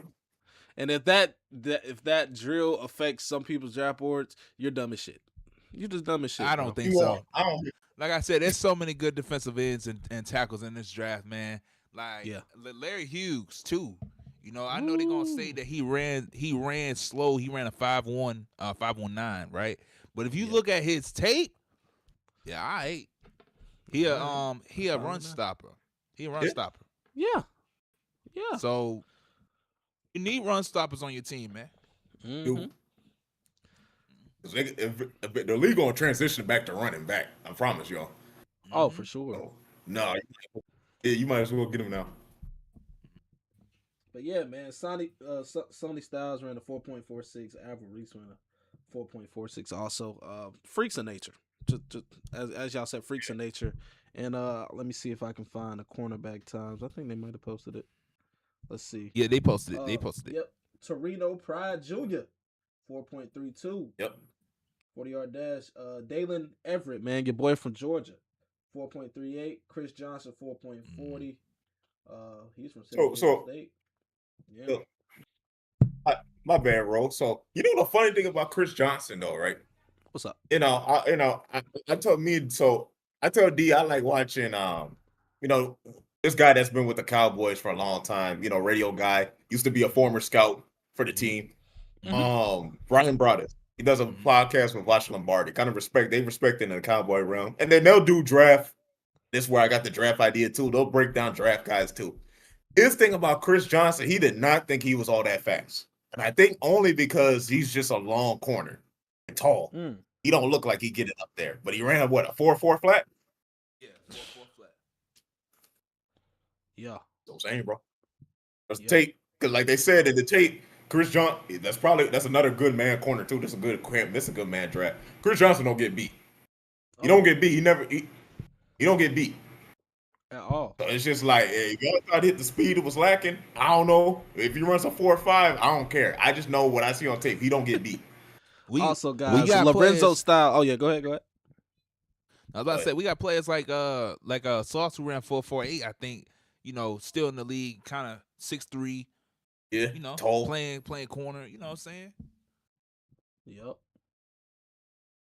What you were saying, bro? Lorenzo Styles, man, ran a 4.28. Boy from Ohio State, man. I wonder, is he a safety? Is he DB safety? I think he is. Safety 4.28. Yeah. And then Oregon safety, white boy, Dylan Theinerman ran a 4.37. Oh boy. Boy got some. that fast. Okay. Theinerman's that fast? Okay, Theinerman. Okay. You don't play like it. That's what I'm saying. Exactly that. That's why you can't. Exactly that. You're gonna take a risk regardless of what you see in the combine or what you see on tape. You just gotta kind of combine and just really just think, man, what am I gonna get from this kid? Let me pick apart his brain. Let me see what he thinks about certain. I think that becomes a big one when you get them personal interviews. That's a big one. If you can get those like for the top 10 picks or something like that, the personal interviews, yeah, that makes a difference. So I gotta ask y'all a serious question. Right, because let's make this primary focus on Sonny Styles. Now, OG, you know me and you know, we watch Brian Broaddus and Watch Lombardi. Shout out to them, the goats. They think that Sonny was gonna fall down to number 12 with the Cowboys. I think it's 12 or 13 where the Cowboys have that draft pick, right? Yeah. With this combine now, with how he just was explosive and stuff like that. Right? I don't think you got a shot now. I think they need to grab the kid from Texas. He a baller too. He could play that. That Texas kid, he plays like an old school linebacker, man. You talking about Anthony Hill? Anthony Hill, man. Yeah. Sonny Styles is the best linebacker in this class. I think Sonny Styles got some more football to learn. That's why I was trailing D. But you like him more than Jacob? You like him more than Rodriguez? Yeah, man. Because I told you, I said Jacob is a Pro Bowler eventually, right? But he's just he's not just a guy, but basically he'll be like the equivalent of John Beeson for y'all, for the Panthers. Oh, okay. I'm not mad at that. Not as good as Thomas Davis, but hey, he could be a Pro Bowler some days too, and some days he's just lighting shit up like Beeson used to do for y'all. And I see a lot of people. I see a lot of Panthers fan pages saying we might get him. So I don't know. We'll see if he dropped that far. He probably will. Yeah. Yeah, man. So do you think he's going to be a top 5 draft pick now? Because there's been people speculating that he should be a top 5 draft pick. 5 to 8. 5 to 8. Well, Reese will probably be 5 to 8. linebackers, they a little bit, because Sonny is a traditional linebacker. He don't pass rush. He more like a blitzer. Arvell Reese is the kind of the pass rusher guy.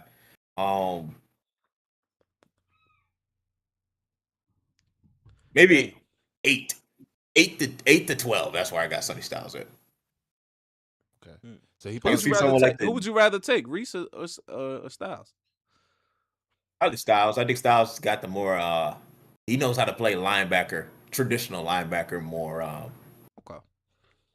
because I'm a 4-3 guy, y'all. So the 3-4 defense, it's cool. But I'm a 4-3 guy. I feel like I can have Sonny's ass just be like a tall ass middle linebacker that can drop into coverage freakishly Yeah. and can blitz when I want to, and then he could just play like a regular linebacker. He's just 6'4". Yeah, in the 3-4 team, they probably want to play around with him.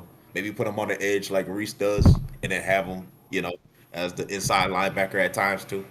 Yeah. Okay. So feel like I'll take Sonny just because I like 4-3. I like a 4-3 over 3-4 though. Yeah. We didn't mention really any tackles, man. What's his name? Caleb Banks? Is that his name for Florida? Yeah, Caleb Banks. Freak of nature too, yeah, man. Freak of nature And too. Zane. I didn't think Durant? Banks was going. I didn't think Banks was going.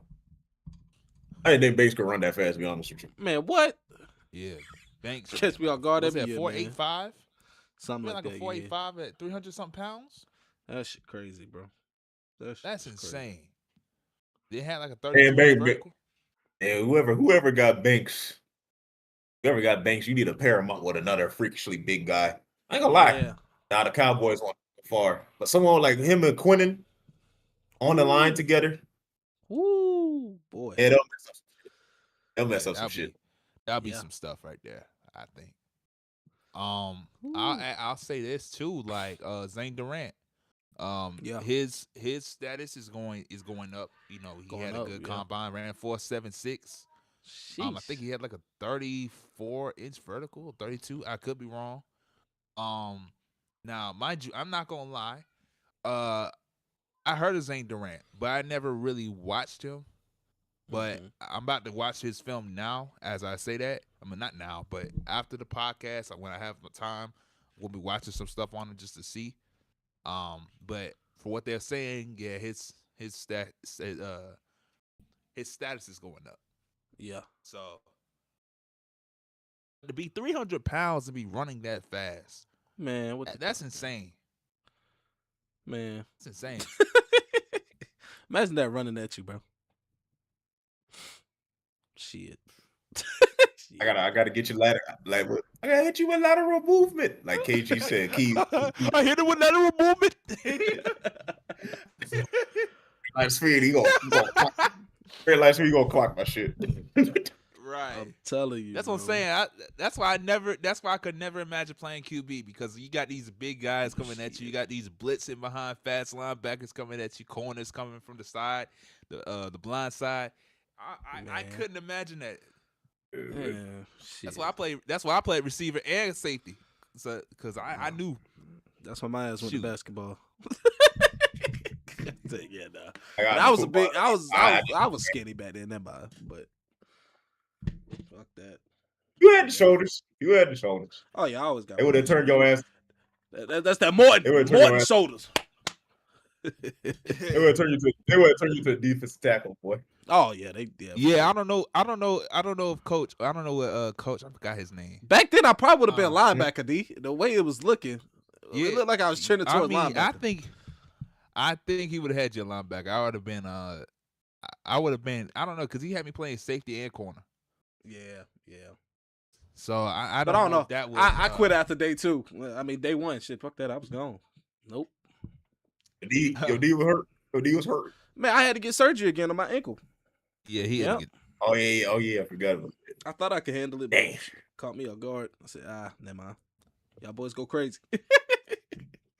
And the craziest thing about that was we won the championship that year. They went undefeated. Y'all went undefeated. Did you? No, we lost the game, bro. I guess we could do story time real quick. We do story time. So, man, we lost the game. I forgot I think it was versus White No. We lost the game, right? White bro. Y'all want to talk about what Nick Saban does? to like people. Hornsby, I know. Coach Oh, my Schroeder. gosh. Coach Schroeder. Oh, Schroeder. It was okay. Coach Schroeder. Man, doggone Coach Schroeder had us on like some awesome stuff. Now, mind you, during this time, I literally had to go back home because my parents went off to their anniversary, right? They went to their honeymoon. Yeah. That's more the word, right? So they wanted me to go home just so that the lady that was watching over this at the time, it's Elizabeth, I remember her name vividly. So that she won't have to worry about where I'm at, right? So I had to talk to my coach, right? But when I came back to practice, they said when they lost that game, bro, they had them running up and down the field the whole time. They had them running drills like all. What's that? I remember the practices. Yeah, they had them running up and down the hill. Had them basically doing everything, and if it was perfect, that practice was going to end. Practice ended like an hour after the fact, I think. God. It was that bad, right? Yeah. And then we never lost the game ever since that point. We didn't lose a game. He got the boys right, OG. He said the boy don't want to run no more, dog. We didn't lose a game since, bro. I came back to practice, bro. I felt like I was. Bro, them running coaches can get on my fucking nerves, man. Damn, fuck this, man. Hey, man, we just Every damn meeting. Hey, I bet y'all wondering why we having this team meeting in front of the trash can, sitting next to the damn school dumpster. Because that's what y'all played like. So guess what? Y'all gonna be running until I get tired sitting. That Right, bullshit. we just a bunch of 8th graders, man. We can't treat us like we did something wrong. You did do something wrong. Y'all y'all. played like trash. Get out my face. I got an idea, y'all. The Loc'd In podcast, we gonna go IRL one summer. Or one season. We gotta coach a team, bro. I don't care if it's do I want it to be Little League? Fuck, I don't know. Maybe it might have to be Little League. Maybe about what y'all thinking? 10? 8 through 10? 9 through 10? And what's the sport? Yeah, Football. Yeah, if it's football, I got this. Football. I'm all not more technical. Like y'all could make up the plays, but I'm the motivational coach, of course. But look, I think that would be funny, great content, man. Of course, when we get, in a couple years, of course, we find some trusted kids. We might have our own kids by now, who knows? But that would be fun, man. That would be some good content, y'all. I ain't gonna lie. I'll let y'all know when I coach kids. I work. I used to work. Whenever a kid come in the gym, I work with skills. I don't be yelling at them like y'all think I might do it. For real? Man, you nice to them? Man, let me tell you something about my little brother's coaches, dog. All them boys cussing up a storm. I seen that. I seen that firsthand. It defeats the purpose. That firsthand. I guess because the coaches I had, had Terry Dozier, who played in the NBA a little bit. I had he's coaching. I forgot where he's coaching at R&E. Nah, he's coaching. I forgot. He's coaching now. He was just in the state championship, but I had a coach Scott when I was playing rec league. He has like he was one of the steals leaders for Clemson. Oh, Coach Scott, he coaches in the area now. They would get mad at me. No, wrong. They don't get twisted. They get fucking mad at me. Yeah. But they wouldn't yell. They never cursed me out or yell at me. They never did that. Me personally, I just never. Damn it, Jennings! Oh, right, bro. My 8th grade coach told me told all of the parents that because they had their whole little field day thing. And then they also had the football team come out, and we had to stand in front of the whole group of people. I don't know if you remember that, Roland. I don't know, it's been so long. But we had to basically stand in front of the whole group, and he made a promise that we were gonna win a championship, right? So it's kind of like our sports day, right? Man, coach promised that he was never gonna cuss us out, but there were some days that he felt like he was about to cuss us out. It was bad. It was bad, dog. Hey, what are you on the hot dog line? Dog. Yeah, he'll slip up. He'll be like, man, I'm talking about MFing. No, I mean, man, quit playing with it. Everybody on the hot dog line. Yeah. Now he might. Everybody on the line. Do y'all see that one? Y'all see that one trainer, bro? And he be like, He be on Otis. I don't know if y'all seen it, bruh. It's this dude. He'll be training linemen, and he'll be like, "Damn it, Otis, what is that?" Like they'll be doing footwork, bro. I had to sing y'all the video. Oh He be yeah, killing me. that's Matt Mahincy. Yeah, that's Matt Mahincy. Yeah, man, I saw that. That shit's Shut funny be too. killing me. Why are you looking at me? The thing is, he's really coaching. He's actually, He is really coaching. Yeah. But it's just the things he say be killing me, Just bro. funny, Oh my god. Right. Whoo. What the fuck Yeah. is that? First back. We don't jump. We don't jump. Yeah. Hey, Locked In, we gonna try to incorporate more stories like this. Yeah, man. We were talking about stuff like that before the podcast. You know, we want to incorporate more in life things that's happening in our lives in the sense of like sports or whatever that goes on. So y'all heard the story from me about how we almost got cussed out, how we got basically worked like slaves. I'm just gonna say it. And you know, and You a boy? Y'all got the championship. Y'all got the championship though, didn't you? Bro, for I got the championship. For one day, I had to avoid it. For one day. I don't lie. That one day is one less day of your ankles hurting. You catching the Charlie horse and I got injured. Man, you didn't catch it that day though. You want to know something crazy too? They put me up against one of them big old jokers. Do you remember? I forgot his name. You must have been doing special team. No, they had us doing Oklahoma drills. Was it against with Pope? Center lined up against me. Oh, okay. I thought you had to go against Dayton Pope. That was a big motherfucker, boy. That was a big motherfucker. I know, bro. I know Dayton. Dayton was killing folks out there. Felt like he was huge. Yeah, he was killing folks out They there. just want to do that shit on purpose. You know Dayton gonna win, dog. Right, but it you in this bad drill. Fuck you in this bad drill with Dayton. I ain't doing it. But it wasn't Dayton. It was I forgot his name. But he used to hang out with all them idiots. Dude who went to Clip said Landon, all them. Oh, Cal? All them idiots. No, it wasn't Cal Herndon. Nah. It was a Cal. It was the other Michael guy. Walsh. No, Walsh was on the team. He was just goofy as hell. Oh, I got you. Bro, I ain't gonna lie. I remember the first practice, bro. They put an Oklahoma gyms. Mind y'all, I played like Little League, but I never got like the technicalities on how to tackle. I ain't know how to do nothing. I just did my tryout and like I was moving pretty fast for my size. He said, "Yeah, you made it." And then we did Oklahoma's, man. I can't even remember what happened, bro. But I don't think I tackled nobody. It looked bad. I was like, yeah, I don't know what I'm doing out here, honestly. Bruh, they lined me up against the second string QB. All right, I'm playing second string defense or third string defense. I don't know why they put me at third string. I was fast, but I mean I don't know. If they put me a corner or safety, I felt like I would have started, because I was better there. But doggone, man. I had about 18 tackles and about almost 2 sacks on that guy on a full practice. Dang. On a full practice on the other side. I was not playing out there right. They even put me at linebacker for a quick second. I was like, I'm 70-something pounds out here playing linebacker. That don't make no sense. Everybody was small. I mean, you had your bigger guys out there, but everybody was still small. So they was gonna throw, especially skill positions. They was gonna throw y'all everywhere. Yeah. Right. But let's move on. My bad. We'll continue some stories next podcast. Yeah. Y'all got y'all story for the day, man. What's the next topic?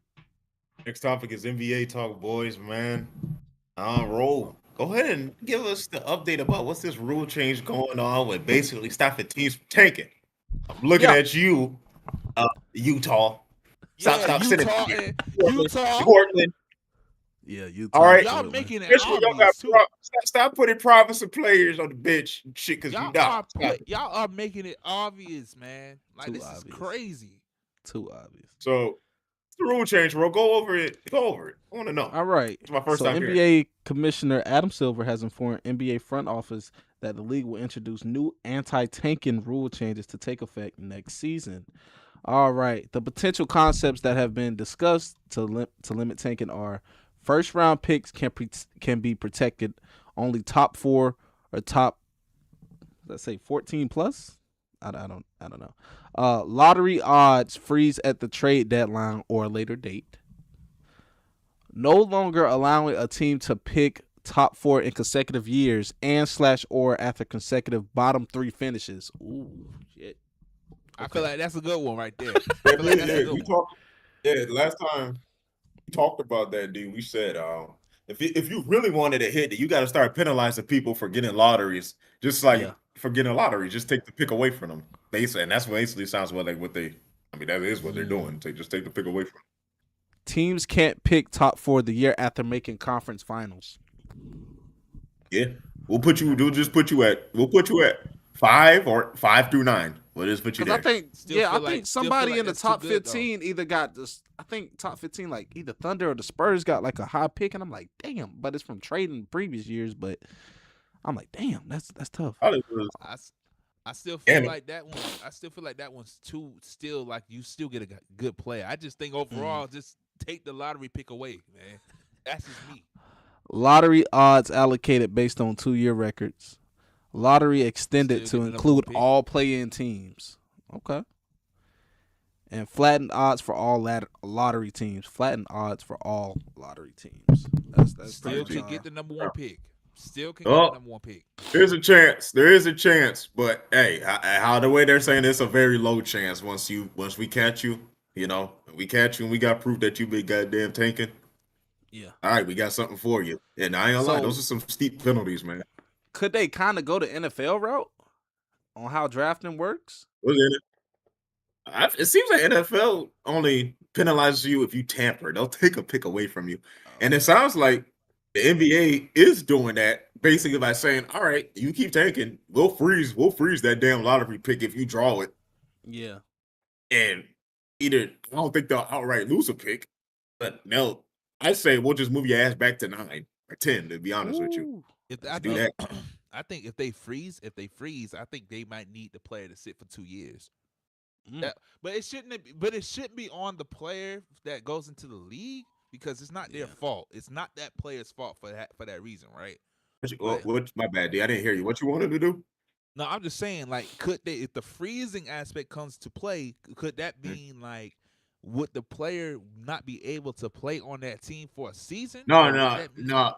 It would be like when they mean by freeze, and I could be wrong. Y'all correct me, but when they mean by freeze is basically the fact that let's just say if Utah gets the lottery pick again this year, right, and they do it next year, it'll be like you don't get the pick.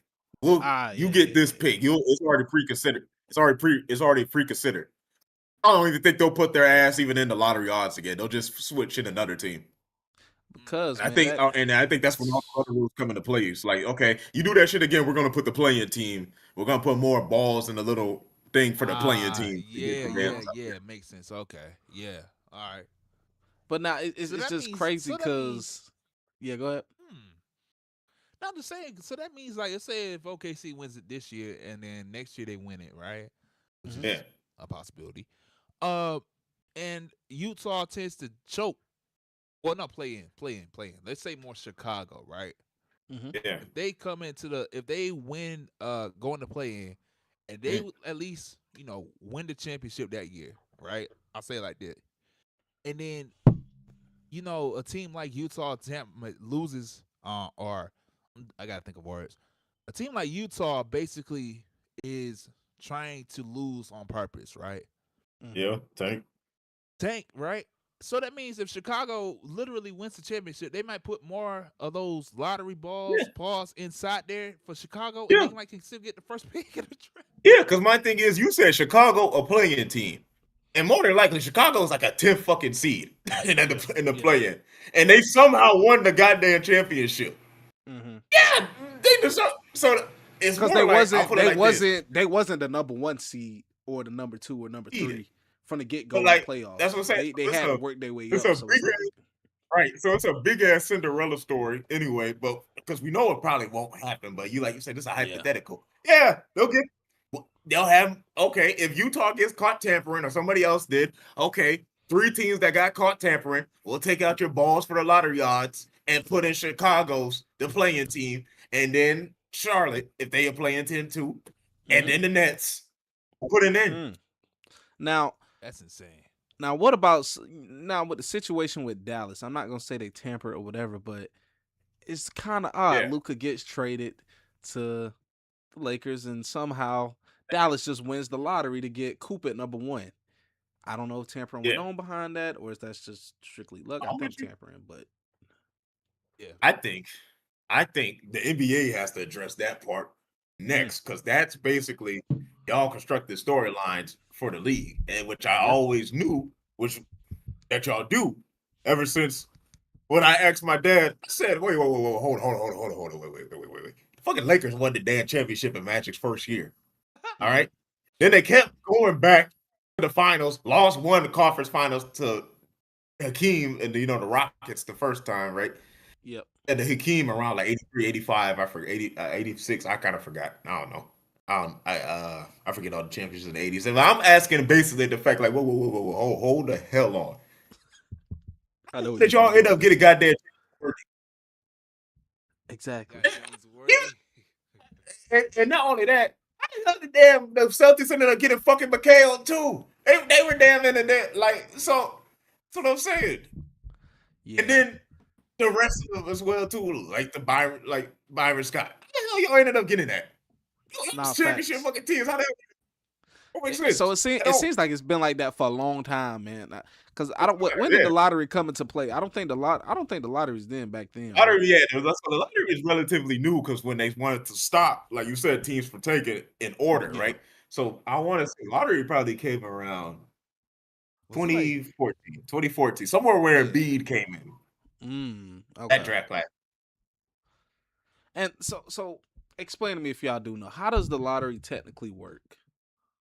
Like, so this is what they tell us, right? My dad says, okay, the lottery is if you're the first loser team, you have more balls in the little thing than everybody else. Percentage-wise, yes. Right? So they say it gets winded up and then scrambled up, and then whatever ball rolls out, that's who gets the pick. Wow. So do some teams don't get any balls in there at all? No, because so it'll always be between like the top 5 when it comes to the lottery, right? Top 5, I got you. So the chances of your balls is determined by your losing record, right? Yeah. So first team usually got a little more, second team got a little bit less, and then so on and so on and so on. And then that's why it can just get jumbled up because that's where the odds come from. That's why when Dallas had a 14% chance, is because Dallas was the 7th seed or whatnot. I forgot what, like the 7th pick. Yeah, I think they was 7th seed. The 7th pick at one point, right? Yeah, what I'm saying is Dallas was like, before Dallas got the lottery, they were like 7th or 9th, something like that. Let me see. And they have 14% odds because I think how it works is the top 10 all has chances to get like the lottery pick. Yeah. Or top 7. I kind of forgot. That's how it works. It's like a lottery, basically. And your chances increase. They were the 11th pick. They were 11th pick. Gotcha. 11 to 1 is insane. Yeah, that's why I was like, they jumped down there 10 spots, insane. Bro. Day in the morning. What? 11 to 1 is insane, bro. Gee. Man, I tell y'all what though, like they really got to get that thing fixed for real. If they're gonna make it about the straight up teams that deserve those picks, right? Teams like doggone it's actually 1 through 14. Oh. I just looked it up. It's 1 through 14 that determines the lottery. And like we said, it's balls now. So Dallas in the 14th team, they got less balls than everybody else. It could be balls, it could be somebody. I don't know. They wind the shit up, something rolls out. That makes it even crazier. They have less odds. It still was the number 1 pick. See, OKC got 11 this year, y'all. Dog. OKC could get the number 1 pick because they had 11 from the Clippers trade. That's what I'm saying. You want to know where that trade came from? Because let me look at Taker Thought. I always like looking at it because I don't know if y'all was with me, right? But I remember when I was in college, right? I want to say y'all probably freshman year. And I was talking and San Antonio got 14. My bad. Yeah, so I knew they had. Yeah, I got you. Are you good? But I was in the gym. I was talking to an old dude that be trying hard. I kind of forgot his name and whatnot, right? Light skinned cat. They wasn't really. I was talking to all of them. They ain't really get what I was saying too. And I think maybe Chris was there. I'm not too sure, but I was telling them, I'm like, bro, y'all don't get it. OKC is about to be a damn problem in the next couple of years. And he's like, yeah. Because I'm talking to niggas that all they care about is fucking LeBron and shit. Like, they don't really care about basketball like that. They just care about LeBron and shit. They want to wave their pom poms up. I'm like, all right, bro. Y'all don't see it now, but y'all gonna fucking see it. You can't fail if you got that much damn draft picks. You can't. You can't. And then look what happened. We saw that. I saw that shit coming a mile away. I said, man, who the fuck gave all these people draft picks for fucking Paul George? Are you out your goddamn mind? And Chris Paul? Y'all just literally created the fucking problem. And that's what we going on now. And now we dealing with dumbass franchises that can't even build up a fucking team. And they forced to now. And you dealing with a bunch of dumbasses that don't know anything about basketball. Other than the fact that the bullshit they've been doing year out, where they want to sit here and make a big three team and nobody knows how to build. Nobody knows. That was going on for a good darn near 10 seasons, y'all. No, shoot. Yeah, I'm about to say that's been 10 seasons. Shoot, you can go back to Miami. They see super teams if you want to. Right. So now you just sitting with a bunch of useless ass people in your organization. Don't know shit about basketball, probably want to convince themselves that they do, but their only ideas is, like you said, come from the 10 years that they got back. And we talking about you want to contribute. Because my thing is, man, because my thing is for the guys, the old guard, right? Paul George and all them Kyrie. Look, I keep telling, I'm not telling y'all, I'm not talking about y'all, but I keep telling people that shit is over. It is not fucking 2016 no more. Facts. It ain't. Facts. A lot of years fucking passed. I'll be back real quick. Hold on, y'all. I'll be back real quick. I gotta go grab something real quick. Hold on. Bro, that's all I'm saying. It's like that shit is over. It's not a year's past. You gotta build a team. You have to. And my thing is, everybody wants to do the same fucking shit. Bro, I keep telling you, I said, bro, what is the most easiest fucking shot in basketball if you 7 foot? Right there in the paint, bro. That 5 foot shot, right? Because y'all talking about, man, the post percentage is low. Yeah, because nobody's in the fucking post. Nobody teaching them. That's what I'm saying. If you want to get the damn edge, if you find anybody, it don't even got to be like Shaq. If you find somebody skilled, bro, if you just find somebody fucking skilled that can operate in that damn area, there's nobody in the league that can fucking stop them. You're right. Who? And nobody has been developed like that in forever.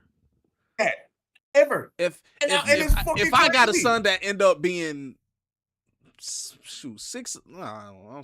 foot, 6'11" to 7 foot, I'm gonna train as like Elijah Wan, Shaq, all them, because nobody will know how to deal with you. But a team will take a chance on you. Somebody will.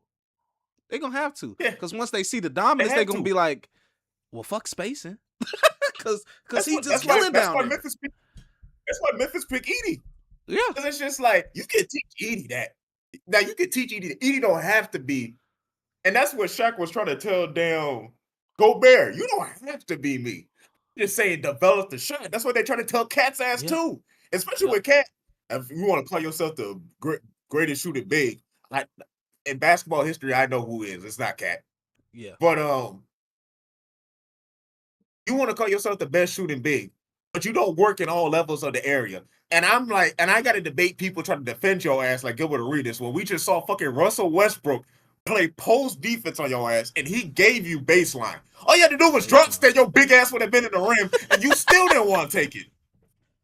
That was too funny. What are we talking about? I think people forget, because as you said, greatest shooting big. What is a shot? 3-pointer? Sure, that's a shot. 2-pointer? Yeah, mid-range, that's a shot. Post is a shot, too. What are we forgetting? A layup is still considered a shot. Thank you. That's what I say. You want to say greatest shooting big. You ain't. You not. You're not. Just because you take a lot of fucking threes and make them around 35%, 38%, kiss my ass. You just play in the area. You play in an era that just encourage you to shoot more threes. But your big 7-foot ass could get. You could be damn scoring. You could be averaging Bob McAdoo numbers when he won MVP. 31 damn points if you wanted to. If you just worked on the inside game. Yep. But you don't. So that's what I'm saying. If everybody wants to know how you get the edge in the NBA, it ain't the fucking point guard that needs the ball in his hands every damn time. That got to sit on top of the fucking key. It ain't that. It's not. It never will be. Nigga, you can only score in one damn position. That's the problem with the Lakers now. That's what that Dallas was trying to say about Luka. He can only score. When he don't have the ball, he'll just sit. He don't know how to move. And he's not the only one. You want to talk about half of these damn kids in here? A lot of them are like that. If they can't fucking jack up a three or dribble into a three, they don't know how to play basketball. You want to know how you get the damn advantage? One, you move ball like Golden State. Cool. You don't want to move the ball too damn much. Okay, then go back to damn basics. What's the closest fucking shot in basketball, the highest percentage shot? At that 5-foot rim. You know how the odds increase if you that fucking tall like Wemby. Yeah. Oh my gosh. Wemby doesn't know how fucking crazy he can be. I get it. People gonna view him different. Oh, he just got his points by blah blah blah, like the way Shaq did. But Shaq was still dominant. He's still a Hall of Famer. Wemby don't understand that he can average damn near 40 a game if he wanted to. Just turn. He can be like Kareem. He can be like Kareem. He can. Literally. I'm like, bro, there's nothing wrong with it. That's what wins basketball. You want to talk about, bro? I was so D. I said, bro, because see, this is how away from the post that we killing me, man. Because these new cats think that double teaming in the post is some new sort of defense. I showed D a fucking clip where Kareem Abdul-Jabbar got fucking 3 people on his ass and a damn somebody tried to cheat over. You know what that motherfucker did? One, he just passed the damn shit with one arm. Easy layup. One time they tried to do that, you know what else he did? Fuck you. Straight to it. Skyhook. Bang. Skyhook. And it's fucking confusing because Wemby, I get it. You can dribble, you can shoot, that's cool. But if you want to you can get your team a championship this year if you simply play like that. For real. That's what I'm saying. Because their defense is great. I love the Spurs. Spurs defense is great. They can compete with any team. But oh my gosh, just like Wemby's inconsistency right now is killing me. Bro, I'm with you because you know why? The Toronto game showed it. Bro, Wemby, though the Toronto game showed it. Shout out to Vince. Yeah. The Toronto game showed it. Wemby, that was one of the worst fucking games I ever seen him play because his shot selection was some bullshit.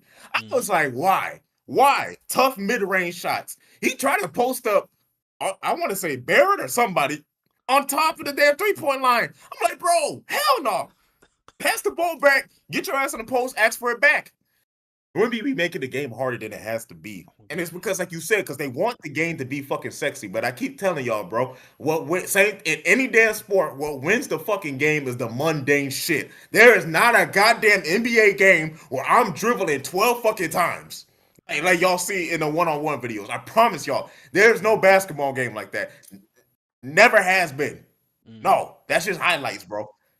The simple shit, catch and shoot. The teams that can catch and shoot and do that shit at a high percentage, the team that can move the ball, and the team that has a serious threat on offense inside that 5-foot area because it's such a goddamn easy shot and it draws free throws. That's what wins the game. That's just what wins basketball. It's that simple. The game simple. And who's number one in the East right now, y'all? Detroit. Right now is Detroit. Still. And who's number one in the West? OKC. Okay. It's Spurs are second. Yes, a big reason why Detroit is number one is because of Cade. But let me tell you, Jalen Duran, oh my God, they lucky he not a little bit taller. Because the way he played is the way a big should play. You're right. Yes. That's what I said. I saw it. I said, bro, the Knicks were lucky that Duran got hurt in that series and didn't play, and they had 2 out there. It would have been a problem. I don't think the Knicks want to see Detroit again. I don't think the Knicks want to see Detroit again. I really don't. They don't. I'll ask y'all a question about this too, right? Because as we talk about, the way that the game is now too, we have players like DeAndre Ayton coming out and saying that they want me to play like Clint Capella, right? And we all know prime Clint Capella was on some demon time stuff. Every day, double. 15-15. Double. Yes. And Clint didn't even have a post game or anywhere near Ayton. Ayton doesn't have much, but he has more than Capella. That's the crazy thing. Right. Go So ahead, D. with that being said, like in this day and age, we got players complaining about how their roles is supposed to be. Yeah. Right. We got players complaining about roles and how they're supposed to set, themselves up in order to get these paid. I mean, these paychecks and order to get to these Yep. teams. You know what I'm saying? Championships and stuff like that, right? Right. Back in the '90s, you were supposed to do when you were told to do your job, Do it. you do it. You do it. Look here, Now, man. Especially if you can pay like Oh that. my goodness. look, before you go into it, OG, I just want to show a stat. So Houston, Clint Capella's on Houston now. They played against Yeah. the Magic, and the Lakers played against the Magic on different days, right? So DeAndre Ayton in 23 minutes, 2 points, 4 rebounds, minus 24, on the plus or minus. Clint Capella is 16 minutes, 4 points, 6 rebounds, 4 blocks. Nigga, you wish you could play like Clint Capella. And that's You wish you could. You wish you could. That's what I'm saying. You wish you And could. this And a old, Clint. this a watch and Clint this now, is for like a real. 32, 33 That's what I'm Clint. saying. And you know what the funny thing is? Someone's got to sit his Jamaican ass down and be like, you know what the fucking funny thing is, you damn island Negro? You are more talented than him. He is. You are. He is. You have a better 10 skill times. set than him, and you He still find does. a way to. He's been on 3 different teams. I think 2 or 3 different teams now, right? Was Ayton the first? I remember, First bro. was he the number 1 pick? Yes, he's the number 1 pick. He was the same class as Luka. Look, Oh shit. bro, I was off him in the Suns and Bucks finals. I said, this motherfucker is gassed, or he's acting like he's gassed. I ain't got time for him. You need to sit his ass down and put in Bismack. Yeah. He might as well just put in Bismack. I ain't got time for this shit. Because fuck him at this point. He already given up on the damn team. He made me mad because I said, bro, this motherfucker, if he even plays somewhat damn decent and actually played like with some fucking effort, and when he did put a body on Giannis, he was damn tall enough to damn disrupt his shot. Yep. Took Chris Paul chance for winning the fucking finals. I mean, fuck, nah, man. I was off of Ayton right there. I said, man, get this dude out of here, bro. He don't care. He don't want to win. And then my thing is the fact that it's a hypocrite. Because my thing is the key. That's what I'm saying. And then, Ayton's not the only one. It's just like the fact these kids say that when you ask them, what position you play? Well, I'm really a basketball player. Okay, I like that answer, man. I do, because you want to say you a complete player, right? But when they talk about basketball play, in their mind, they just think it's scoring. It's not about who can set the hardest screens. It's not about who can it's not about being smart. Like, okay, let me go ahead and seal my defender off so my man can get an easy layup. The small things in basketball that make sense. Also, rebounds, setting up players, controlling the offense, understanding pace, understanding the small things, what do you need to do to get open on ball movement. They don't do that. They want to call themselves a basketball player because they said, don't put me in a position. And that's where Ayton's thing is coming from, man. Because I even said it. I said, bro, why is this man mad about being a complete player, man? You said they trying to play me like Clint Capella. Motherfucker, how come you can't have aspects of Clint Capella game? Why can't you block shots like him? You can jump. Yeah. Damn broad jump, the damn vertical jump already told me that you can jump. You can jump. You can play defense. You probably a better damn talent-wise, you probably could be a better post defender than Clint. Facts. You got more versatility than Clint. You can move if you wanted to. Your ass is lazy though. But my thing is, E2, you say, I just don't want to grind out and get in the paint. Fuck all that soft shit, man. I say, what's the point of playing center if you know that's the job? I don't know. I think they really just want to be point guards. I think that's what you're dealing with the centers now. It's like they thinking that I have no idea where we said that a 5-foot shot is beneath us. We have to take the fucking 32-foot shot. We have to. I have no idea where that bullshit came from. I don't. Because Golden State was never like that. Nope. They weren't. Nope. Look, I'm looking at some stats right now. I'm looking at some stats right now from when Clint Capella was in the league, from his first year all the way to his last 2 right now, right? And it's loading right now. I'm sorry. Dang, no Wi-Fi is acting so slow. Roland, do me a favor. Mm-hmm. Look up Clint Capella's stats from like his first year all the way down. Unless I can get it already myself. Yeah, I got it. Gotcha. Clint averaged in his career 11 points and 10 rebounds. I think he had, let me look at this, right? Double every night. Double every night. And also had about one and a half blocks a game. Mm-hmm. If you can't get to that point where you know you're the better scorer, where you know you're more athletic than Clint Capella, right? Or skill too. Yeah. Or more Yep. skilled than Clint Capella, then you need to go back home. You do. You need to I'm sit with you down on it. somewhere. For real. You might need to. I think he just got to struggle again. Because ain't no way. I just can't get over it.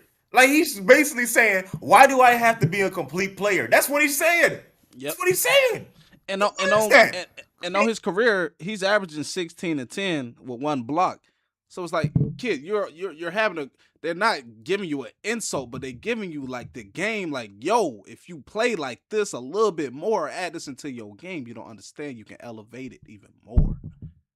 You don't want your stats to go down each and every step of the way to the point where you're averaging 11 points a game with like 10 rebounds. Because you'll beat Clint Capella if you do that. You know what I'm saying? You know, and the thing is, shit, he can be a better version of that. He can do that. I don't think he can get as much blocks as Clint did in his prime. He doesn't have to. He just got to disrupt the shot. It's just the effort with him. It's always been the effort with him. You can see it. If you watch him enough, you can see it. You can just see how he just approaches the game. He doesn't run the floor. When he does, it somehow turns into a half-ass layup that he smokes. I've seen him done that shit multiple times, and I know y'all have too. Yep. I seen it in that Suns finals game, and I haven't been watching the NBA in a long time, but I've seen that Suns finals game. He just pissed me off. You know what I'm saying? I've seen games where I've seen games where he was on. I forgot the other team he was on. Right. So, like, I know you ain't trying to be xenophobic. D, you ain't being xenophobic, and it ain't xenophobic. No, bro, you got to understand. Maybe you need to just go back home and understand what life is like there for you to fucking get what opportunity you got in the league for you to be talking about. They trying to play me like Clint Capella when they trying to tell you to be better. You get the fuck out of here, man.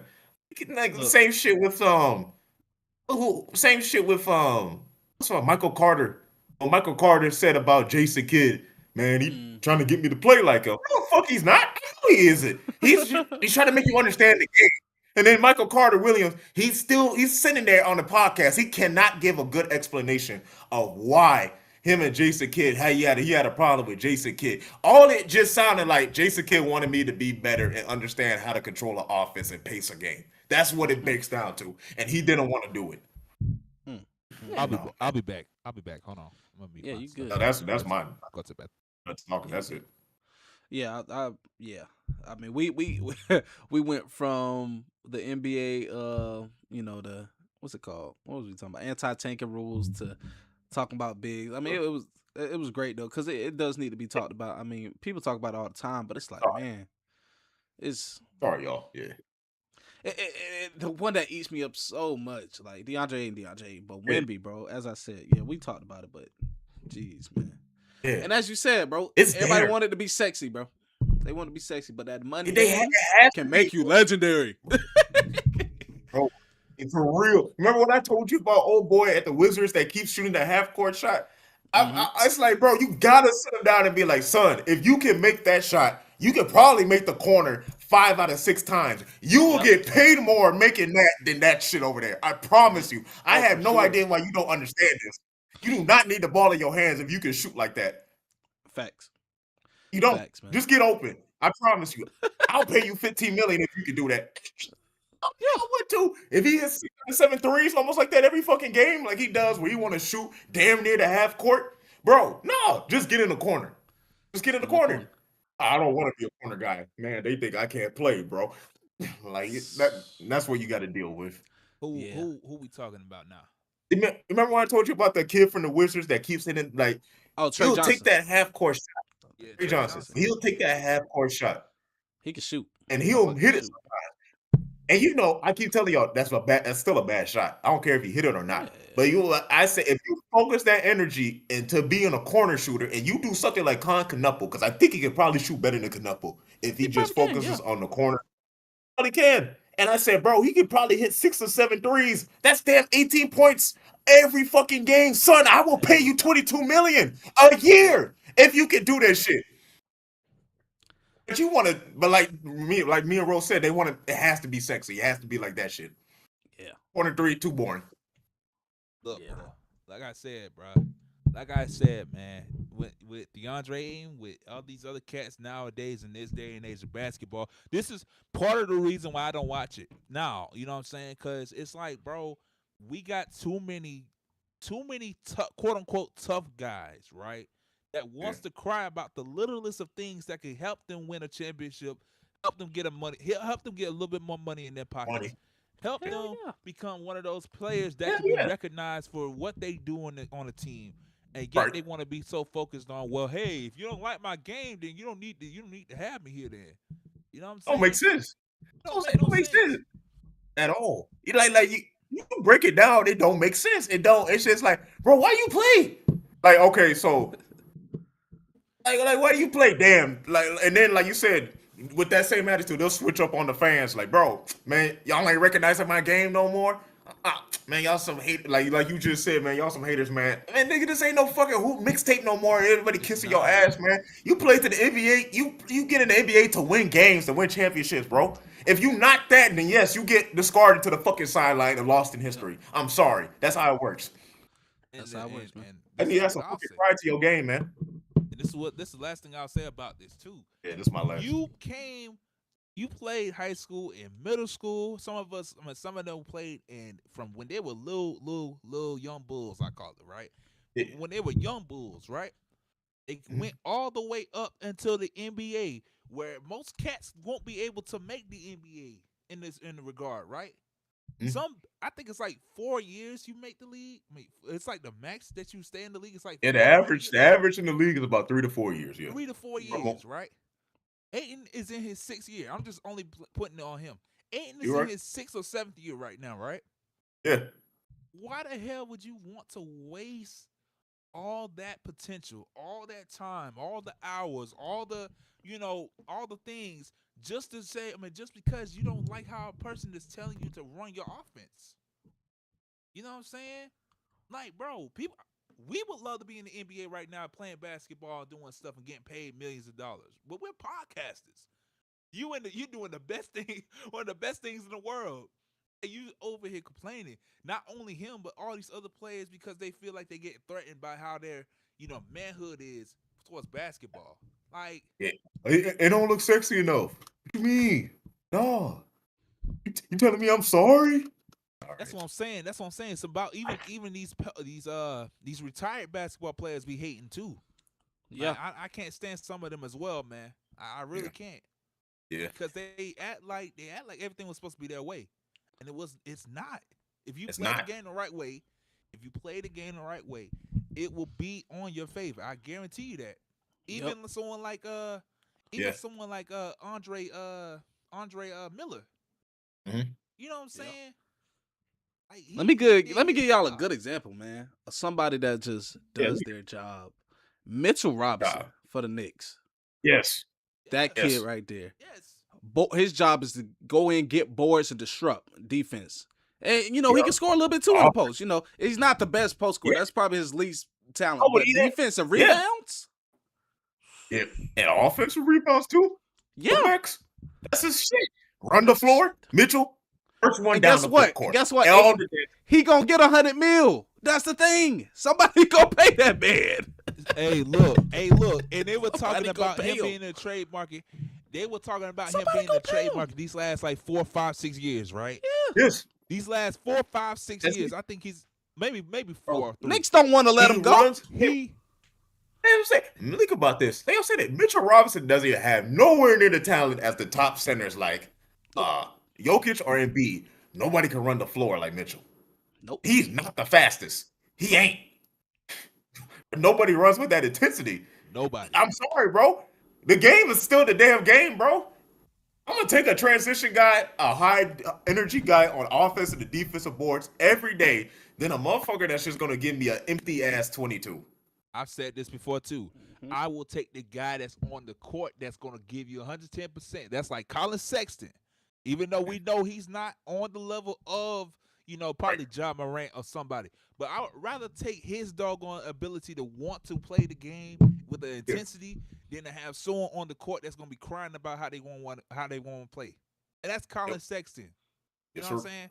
Real. So I don't want to be hearing nobody. I don't want to be scrolling on Instagram or scrolling anywhere and seeing, well, I just don't want to play like Clint Capella. I don't want to hear that. I'm rich.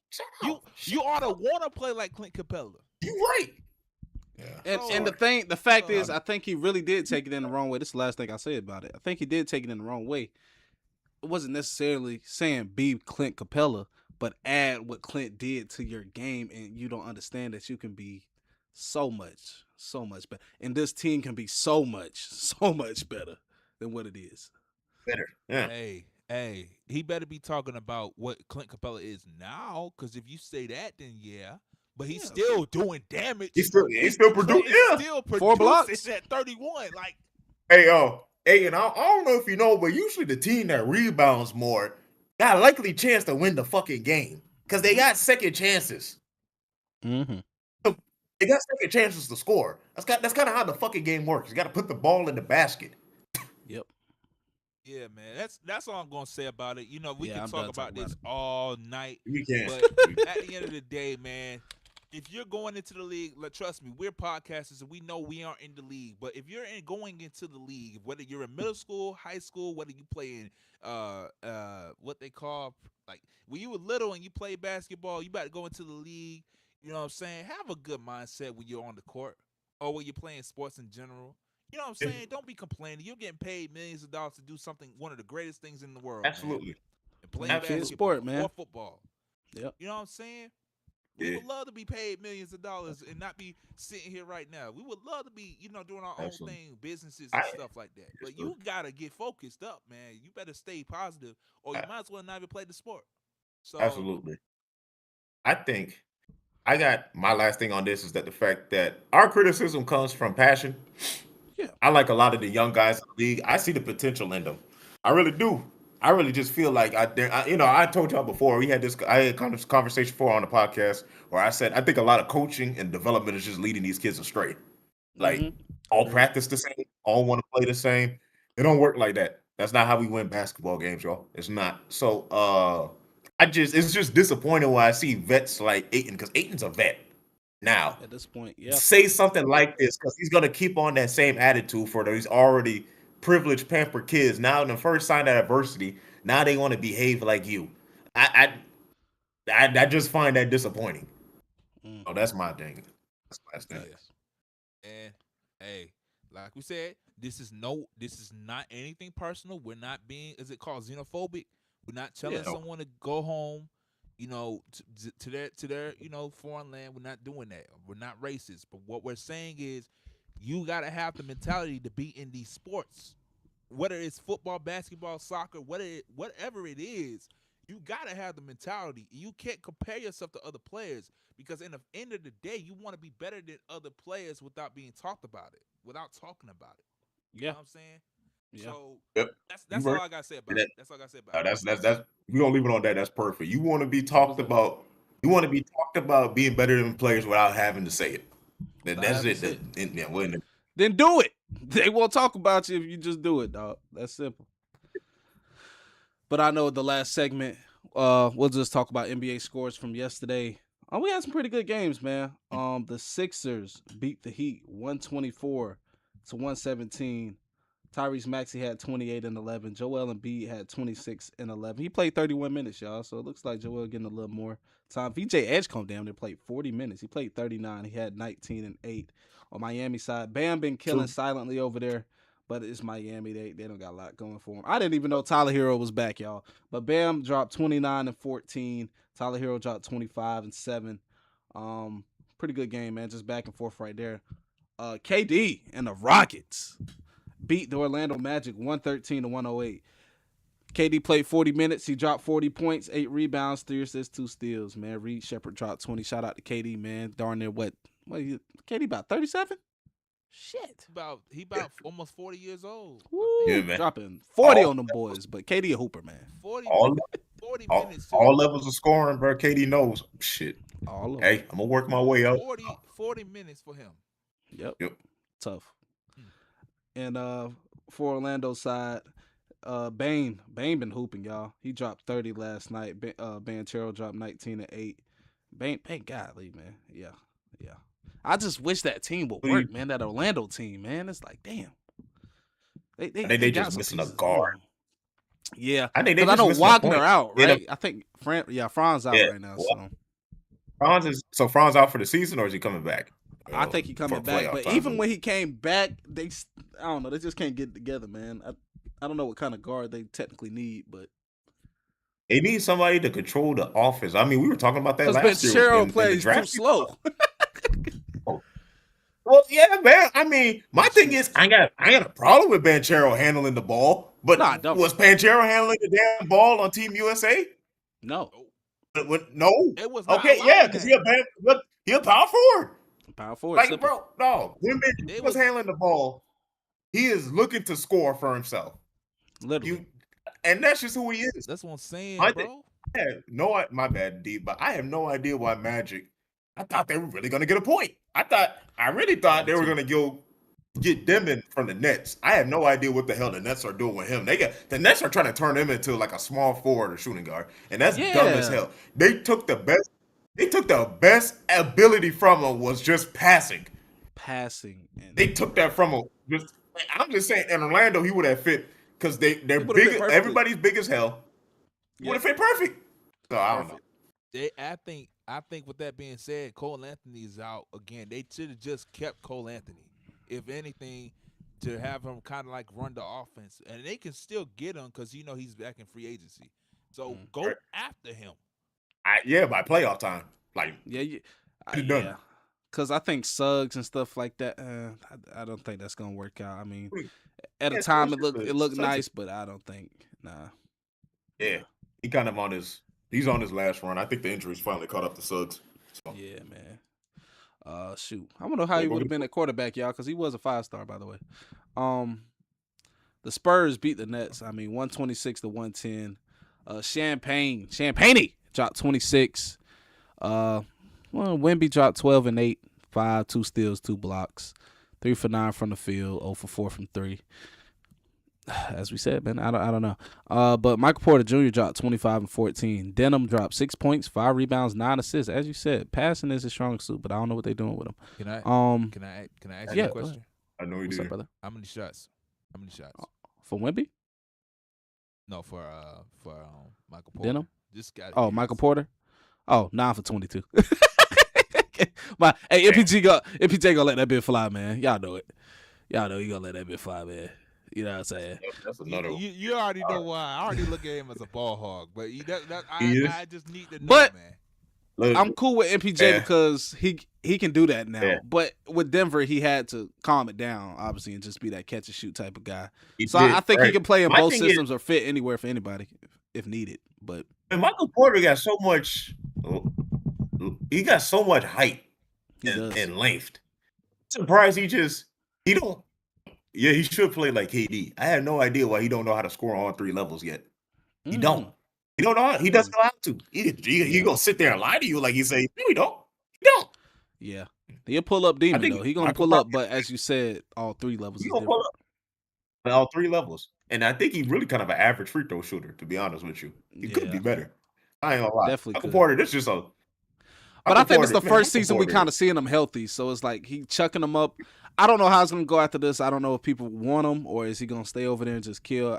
I really don't know for him. You would think that would make more sense though, too. Bro, my bad. Sorry. It would make more sense, like you said, for him being that he would understand we find different ways to score. Even though all he does is just kind of hang around the corner. Yeah. And maybe do a dribble over to a 3-point shot. It would be like, all right, man, let me go ahead and stop putting so much on my ankles, because you're taking that long 3, you put a lot of there's a lot of energy coming down. So it's just like I have no idea why Michael Porter didn't try to improve his overall game. I can say that for a lot of players though. Because his high school tape was crazy. I think he on high school. I mean, he was going all 3 levels. I mean, obviously it's high school. Yeah. But I was like, man, shoot, just keep working on that. You can do the same thing, man. And really, if he did it in high school, just figure out in the NBA where to get it off. That's where you ask questions from vets. Yep. And you'd be like, well, I could take this shot here, and then this. Oh, okay, I make more of my shots over here against, It's just simple stuff like that. I got Yeah. My bad. I gotta clear my memory. Wasn't he hurt at Missouri? Like, didn't he have like an ACL? Oh yeah, like, that man been hurt came all out his life. for- His back, when his back got messed up. Was it college or NBA? I think it was college. Probably college. The college. Yeah, his back. Michael Porter always got a bit. I'm just, And the thing is, he don't even have like an explosiveness to him for him to be hurt. Like And that. but high school he was crazy, y'all. I ain't gonna lie. His high school tape, he was explosive. And then after that injury, nah. You gotta find a way, man. I don't know what to tell you. yeah. But he been killing this season, man. He been doing his thing, man. 25 a night type deal. So, but we knew he had that in Just him. want to be more. Yeah. Let's see. The Hawks beat the Wizards 126-96. Corey Crisper got revenge on his ex-team, man. 33 points, 11-19 pursuits, 6-11 from 3. CJ McCollum dropped 25. Kuminga dropped 17 and 9. By the way, Kuminga's first game, he dropped 27, only missed like a shot. This wasn't his first game, but the game before this was his first game. Oh, keep rolling. Oh, yeah. And he dropped 17 to 9 this game. 5 for 9 from shooting. He's pretty efficient, y'all. He about to drop 59-7. He about to Keep drop rolling. 59-7 versus the Warriors. He probably will, and I promise you, that's probably gonna be his best defensive performance. Oh yeah, no, Don't even worry about it if he got. Just look at the team defense. You gonna see Kuminga move. He gonna run over screens and shit. Yeah. He gonna rotate quick as hell. He like whoa. Steve Kerr gonna be like whoa, what the fuck? You did. So I missed out on that. You gonna be like, what the fuck was this? You made me mad, bro. That's it, man. I should have never got Jimmy Butler if I saw you doing this. Hey, right? Next, we got the Blazers beat the Bulls 121-112. Grant dropped 27. And for the Bulls wise, I mean, the Bulls is Bulls. Buzelis dropped 20 and 7. Calm little game, man. Was this no? That was the Knicks game where Rob Dillingham missed that damn dunk. But anyway, next is the Kings beat the Mavs 130-121. I think that's Precious Achua. Yeah, Precious I can't pronounce his name. 29-12 had a really good game. Yeah, and oh man, Dallas. I don't know if y'all remember Najee Marshall, man. I think Dallas drafted him. What's this? A year or two before Coop. I ain't gonna lie, Najee. Man, I ain't gonna lie. Why I feel like Najee been in the league for 5 years. I don't know, but he's having a pretty decent season. 15-5. He dropped 36 and 10 this game, man. Killing. Just killing. Just killing. Yeah. Najee is a small forward or power forward, or kind of like a tweener. He's a small forward. Yeah, he can play power forward on small ball line. Yeah, he be a little tweener. Yeah. So shout out Najee Marshall, man. I mean, I just think with he just ain't got the opportunity, man. That team's been loaded for a minute. The only reason I know about that is because I just played 2K with Najee Marshall. Hey, that too. Hey, y'all go see Deion's NBA logic is gonna go up above because he plays so much 2K now. I'm telling y'all. Next, let's talk about it. Pelicans 129 to Jazz 118. Sadiq Bey. Sadiq Bey been pretty good for a while. He got hurt, but he dropped 42, 5 and 7, y'all. Sadiq Bey's always been a consistent go-getter. He must have had a good 3-point night, huh? That's another one that loves that 3-point shot. Yeah, he was 14 for 20 from the field, 5 for 9 from 3, 9 for 9 for free throws. So he got to the cup too. You got to the cup. Hey, that's the Sadiq Bey I used to like when he used to attack the rim because I said, bro, that vertical, attacking, bro. Don't settle for that 3. Pump fake. Exactly. And by the way, Sadiq is averaging 17 on the season, man. That's a pretty decent pickup for the Pelicans. And by the way, Zion has played 33 games in a row, y'all. Let's give a round of applause, man. Freaky Z, man. Hold on. You gotta use the clap button. Oh yeah, you got the clap. Yes, sir. Yeah. Yes, sir. By the way, we did forget to click the NBA button. Shout out. Shoot. Yeah, we did. But shout out. Look, man, that big motherfucker's talented, bro. It's all good. We'll do it at the end. But look, bro, we know that big motherfucker's talented, bro. I think people just like messing with him. I mean, they don't really watch. Nobody really watch basketball, but no, that motherfucker talented, bro. I be telling people, I said, look here, man. I don't give a fuck what you talk about. I played against this motherfucker. Seen this motherfucker. Yeah. Nah, bro. Motherfucker's a problem. Nah, he a problem. He a problem. He a problem, yo. He will be a problem for next, good couple years. So, but from the Jazz side, Ace Bailey dropped 23. Bryce Sensabaugh dropped 20. I mean, everyone's freaking hurt for this Jazz team. They even got K Love out there, man. So they got Kevin Love out there. Yeah, man. He dropped a smooth 11, man. Gosh. I ain't gonna lie, Kevin kind of valuable this season, bro. No. I'm not asking. I'm not saying that to say it was bad. 6 points, 8 rebounds, 4 assists, 2 steals. Hey, Kevin's still doing his thing, y'all. Because I know he's still. Bro, I ain't gonna lie. See, this is how you know Utah is taking, bro. I'm thinking out that lineup, bro. I said, hold on, whoa, hold on, bro. You telling me I forgot who they got at point, but either way, it's somebody that's pretty good that was from last year's draft class. Yeah, right? Isaiah Collier. He played with Bronny. Collier is really good. Ace Bailey is figuring it out, and he's good so nice too. Laurie Markkinen is the best. Yep, Laurie. What, Jalen Williams' brother? No. The shooting guard. Damn it. The dude that was going crazy? Yeah, before he got hurt. Keontae George, killer. Keontae George, good player. Really good player. Utah got a squad, bro. Jaren Jackson, Laurie Markkinen, bro. Even the bench looks good. I say ain't no fucking y'all gotta get penalized. I said, hold on, bro. Look, y'all just got Jaren Jackson too. I said, y'all bullshit, bro. I said, y'all bullshit. This team is good, bro. That's why I said this team is fucking good. We got to the point where Kevin Love, no disrespect, we got to the point where Kevin Love is in the starting lineup. And that's not saying anything bad because he does produce. But what I'm saying is, you're tanking if you got Kevin Love out there right now. Hey, and this is.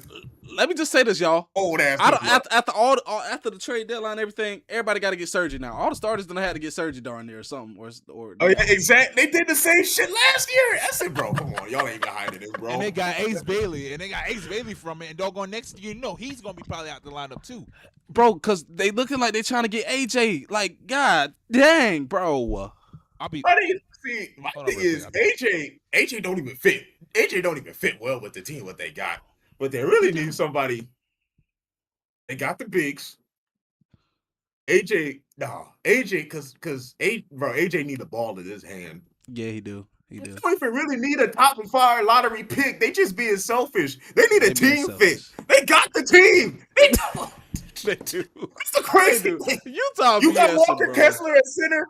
Walker Kessler is still hitting his stride. Give it about a year or so. He gonna finally be the player we think he is. Laurie Markkinen, the best player. Jaren Jackson's a dude. Hey, bro, just y'all just need a fucking piece at this point. Y'all don't need no damn top player.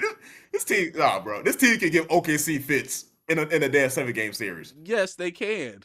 This pissing me off, bro, because they nice. Because I'm like, damn, Utah still has. But dang, I'm looking at their games like early in the half of the stretch. Like, whoa, these games kind of close. Utah ain't really losing. They only losing about 3 or 2 every game. No, they losing on purpose. I said, hold on, bro, y'all. Like, bro, come on now. Y'all, that's why the league had to get on your ass. Like, bro, come on, man. Y'all can play good basketball. Yeah. Next game, the Suns beat the Lakers, y'all. Oh my gosh, Luka dropped 41, 8. LeBron dropped 15 and 6. On the Phoenix side, Grayson Allen dropped 28. He's been really good this season. He shot 24 shots though, 9 for 24, 6 from 16 for 3. He was letting that bitch fly. Gillespie dropped 21. Go ahead. Yeah, you good. Jalen Green, your guy, dropped 9 points, 4 for 15, 1 for 7 from 3. Okay. He's still my guy. I'm rooting for him, but he got to figure it out. Yeah, he got to figure it out. But the story of the night is Royce O'Neal with the game winner. Fuck LA. Hell yeah. Fuck LA. Royce O'Neal had to hit that, just like, fuck LA. Yeah, man, but the Suns, so the Suns kind of been struggling to find like consistent points with Dylan Brooks and Booker out. They got to spread it out. And, you were hoping this stretch that Jalen Green would kind of be the guy that, figure it out. Yeah. Can't take the dumb shots like I want to. Grayson is our best off-ball shooter, really the best shooter on the team as of right now, because Brooks and Booker out. Okay, I gotta attack the rack. I was just about to say that. But I wonder, did he lose this explosiveness? I haven't been watching any Suns game, but like, how does he look? He likes taking stuff. He he likes taking some crazy ass shots, man. He just does. He loves just dribbling up, pulling the three with 5 seconds into the clock. He'll do that But consistently. Houston, And when he then was driving, he was killing. Drive to that rack, kill. drive to that rack. And then my thing is too, you don't understand how good his mid range is. Right around that free throw line. Sometimes he can miss short. But he'll hit more than he'll miss if he just hits it. Like, bro, that's what they got to. When you athletic and got an explosive foot first quicker like that, you put stress on defenders. All you got to shoot over the top. Really, I ain't gonna be mad because you can take the shot now. You know they said don't take mid ranges. You can now because we got to get the scoring out of you. Back into it. Yeah, man. But now Jalen Green just got to get a little bit. He has to get smart. He has to learn how to play basketball and score and understand like how to penetrate. Because like you said, when at Houston, he was just doing off a straight athleticism. He's hurt now, but he still got the athleticism in him. Now he's actually got to start reading that floor. I don't think Jalen never read the floor. I think he's just he was just that athletic. He can just do it. Yeah. Now he's got to read the floor and be like, okay, hold on. If I drive here, because let me look at what the second level look like, which means the person that's coming to play help because somebody's going to be open. Or let me see what angle he's coming from so I know what shot I need to take. I think that's the scorer's IQ that Kyrie has, and a lot of Harden has too. So you just got to develop that. Pacing, man. Pacing is a big thing too. Pacing. It's all about pacing. Lakers, man. I think they said it. I think, and then this game kind of proved it. Man, the Lakers put up so much damn points. They one of the only teams that allow more points than they score. And it's not even the Bengals of the NBA gang. Or Cowboys. They're for real. For real. And it's just like, and you got the players. I'm not too sure if Justin Vanderbilt and JJ Redick still got beef. Probably. I ain't gonna lie. Hey, the trade deadline over, man. But could you cut him so I can pick him up? Because there's a lot of teams that would love Vanderbilt on their damn team. Minnesota would take his ass back in a heartbeat. Oh, for sure. Them long ass wings. Oh my gosh, yes. Yeah. For sure. Yeah, man. Next game, we got the Wolves versus Clippers. This is a low scoring game, y'all. 94-88. This reminds me of back in the day, man. Ant dropped 31. 12 for 24, 2 for 6. DiVincenzo dropped 18. On the Clippers side, I don't think they had Kawhi this game. Nope, no Kawhi. Chris Dunn dropped 11. Who's leading scorer? Derrick Jones Jr. with 16. Derrick Jones Jr. Hey, Derrick Jones Jr. has been getting better every year, silently. Oh, my bad. 18. 18. I hope Derrick gets another chance to be in a championship game, man. I really, that's all I want to play. I at least want him just to compete in a high playoff game. He ain't got to win it, but I want him to get back into it. He's a valuable piece, bro. On every team, he's been pretty darn valuable for what it's worth. For real. Especially that Dallas. He was one of the reasons why that Dallas team, when they went to the finals, he was one of the reasons why they get back. He was hitting threes. He was getting rebounds. He was such a good asset, man. And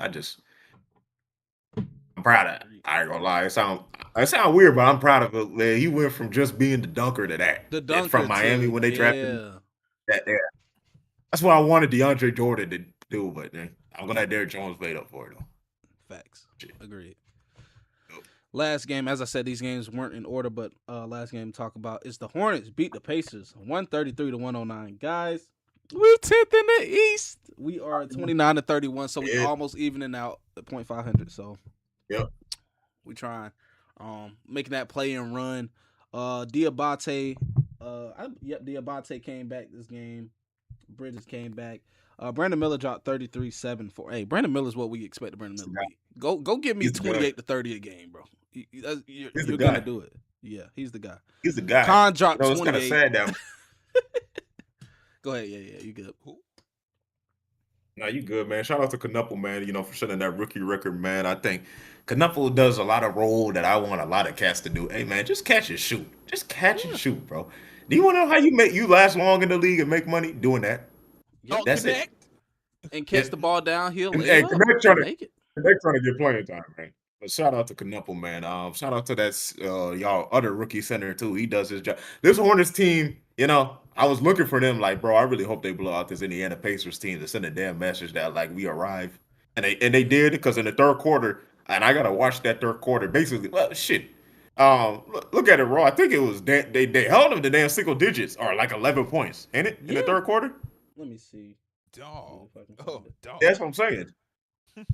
Yeah, nah, because I remember checking the score. It was pretty close at halftime, and then I was like, "Whoa, why they still at darn near 60 or something? Pacers at 60. We at 80 or 90."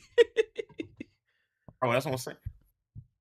Let's see. So I'm glad that they just put him away. Shout out to Siakam for keeping up with that team, man. Yeah, That's another guy definitely. that I really like too. I thought I take that back. At one point, I thought Siakam just peaked at where he was. Yeah, Now he's better, not scoring wise, but he's just a better player overall. Really, man. better I'm player. proud of Yeah, Siakam. Yeah. yeah, Um. So, man, the Hornets are just gonna keep continuing, man. I think Ball's finally embracing the role that he ain't the guy of the franchise. No, it's really Brandon Miller's, man. So I'm glad Ball's transitioning out of that. Like, hey, it is because he did get benched because of that. Because it's just like I yeah. don't know how the conversation went. You got to probably baby him or something. Me, I wouldn't. I'm like, bro, listen here, man. Your ass been hurt 4 out of the fucking 5 years you've been here. Yeah. Nigga, you missed more games than you play. You ain't the And I franchise guy. You and I see that think motherfucker it's right like there? he don't get He, starter minutes, but he play enough with the starters to because yeah, Ball is it's like his team. It's like co-team. Like the team right now is Brandon Miller's, Knupples, and Balls. I'll say it's their threes at the moment. Like it's like a group yeah. thing at this point because it's like without if you're missing one of them three, we probably gonna lose the game. Probably, And maybe. I feel like If y'all if got you a if better you at least chance. got two, if you got two of them, cool. But if you You missing got two. That's what I'm two of saying. them, if you missing two of them, yeah, nah, probably lose.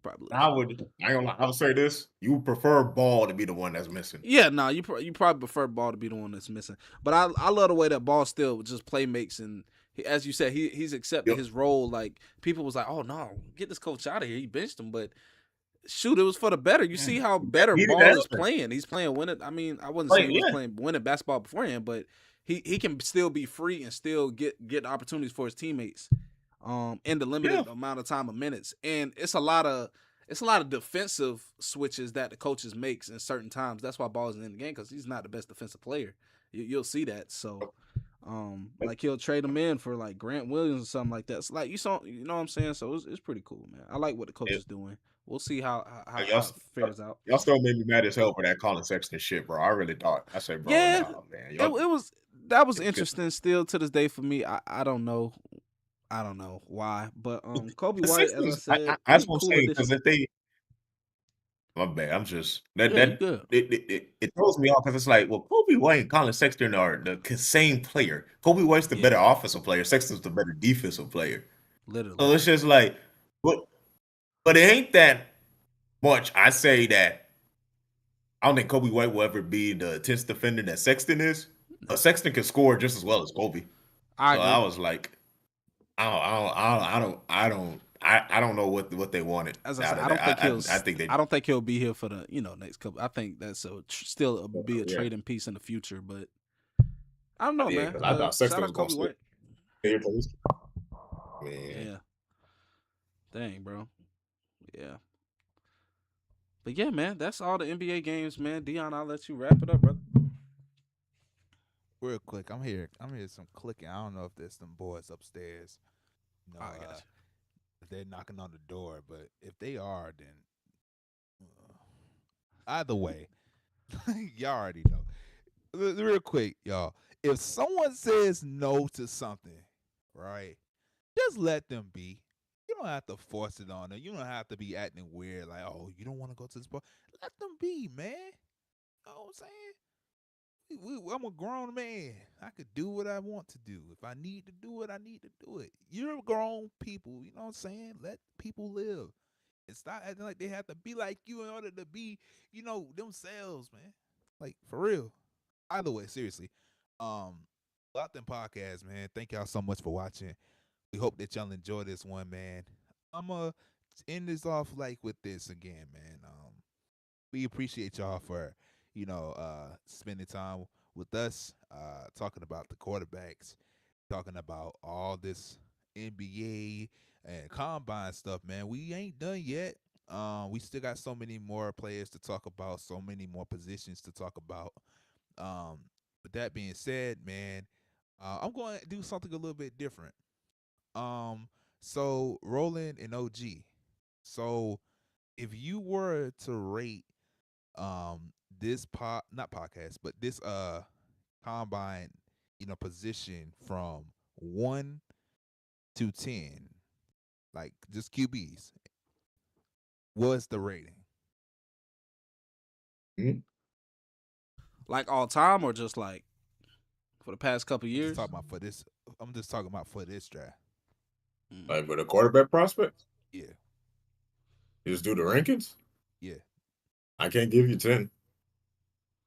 I could give you, I guess, I ain't gonna lie. It's kind of the same thing like our draft talk that we did earlier. It'll just be Mendoza 1, I Simpson 2, Drew Allard 3. Oh, you talking about like? I'm talking yeah, about like overall. So like from 1 to 10, if you had to how say good this is QB this draft class? Yeah. How good is it from like 1 to 10? Yeah. Yeah. This draft class? Yeah. This draft class. Nice. On a scale of 1 to 10, how good are they? As of right now. Yeah. All right. As an NFL like quarterback, okay. All right. I think Mendoza is an 8.3. Don't gotta do points, but around an 8. Polished. Isn't you talking about overall or individual? That's good. I'm just talking about overall. I'm not individual. Because if we say individual, this quarterback class. Overall. Oh, this class. Yeah. Oh, hey, that's how y'all know. We've been on here too long, y'all. Yeah, my bad, y'all. Man, I normally we don't do this. My bad. This class is C.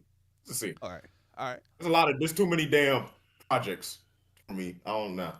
Yeah, C minus to D.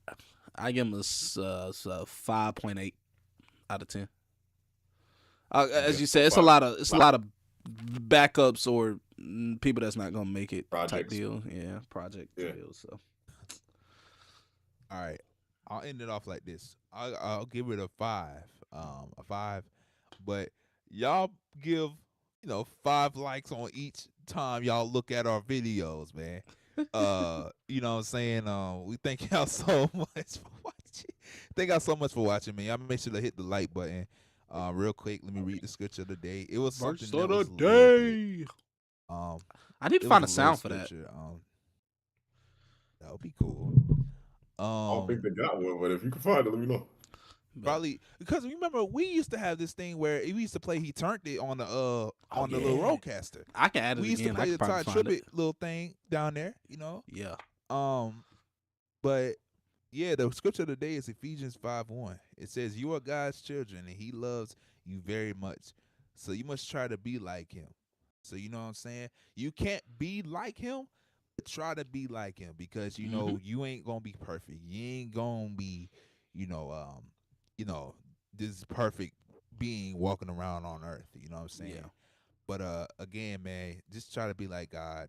Try to be like, try to represent your way that people can walk up to you and feel the presence of God within you. Yeah. So with that being said, y'all got anything to say? Yeah, man. As you said, we can't be like God, but representing Him is a big thing. Like when somebody sees you, do they see someone that's just blah blah blah, or they see one like, wow, he's very up, blah blah, taken care of. He take care of people. He care for people. What is driving him? Oh man, yeah, man of God. So things like that. So just keep that in mind and just lead by example.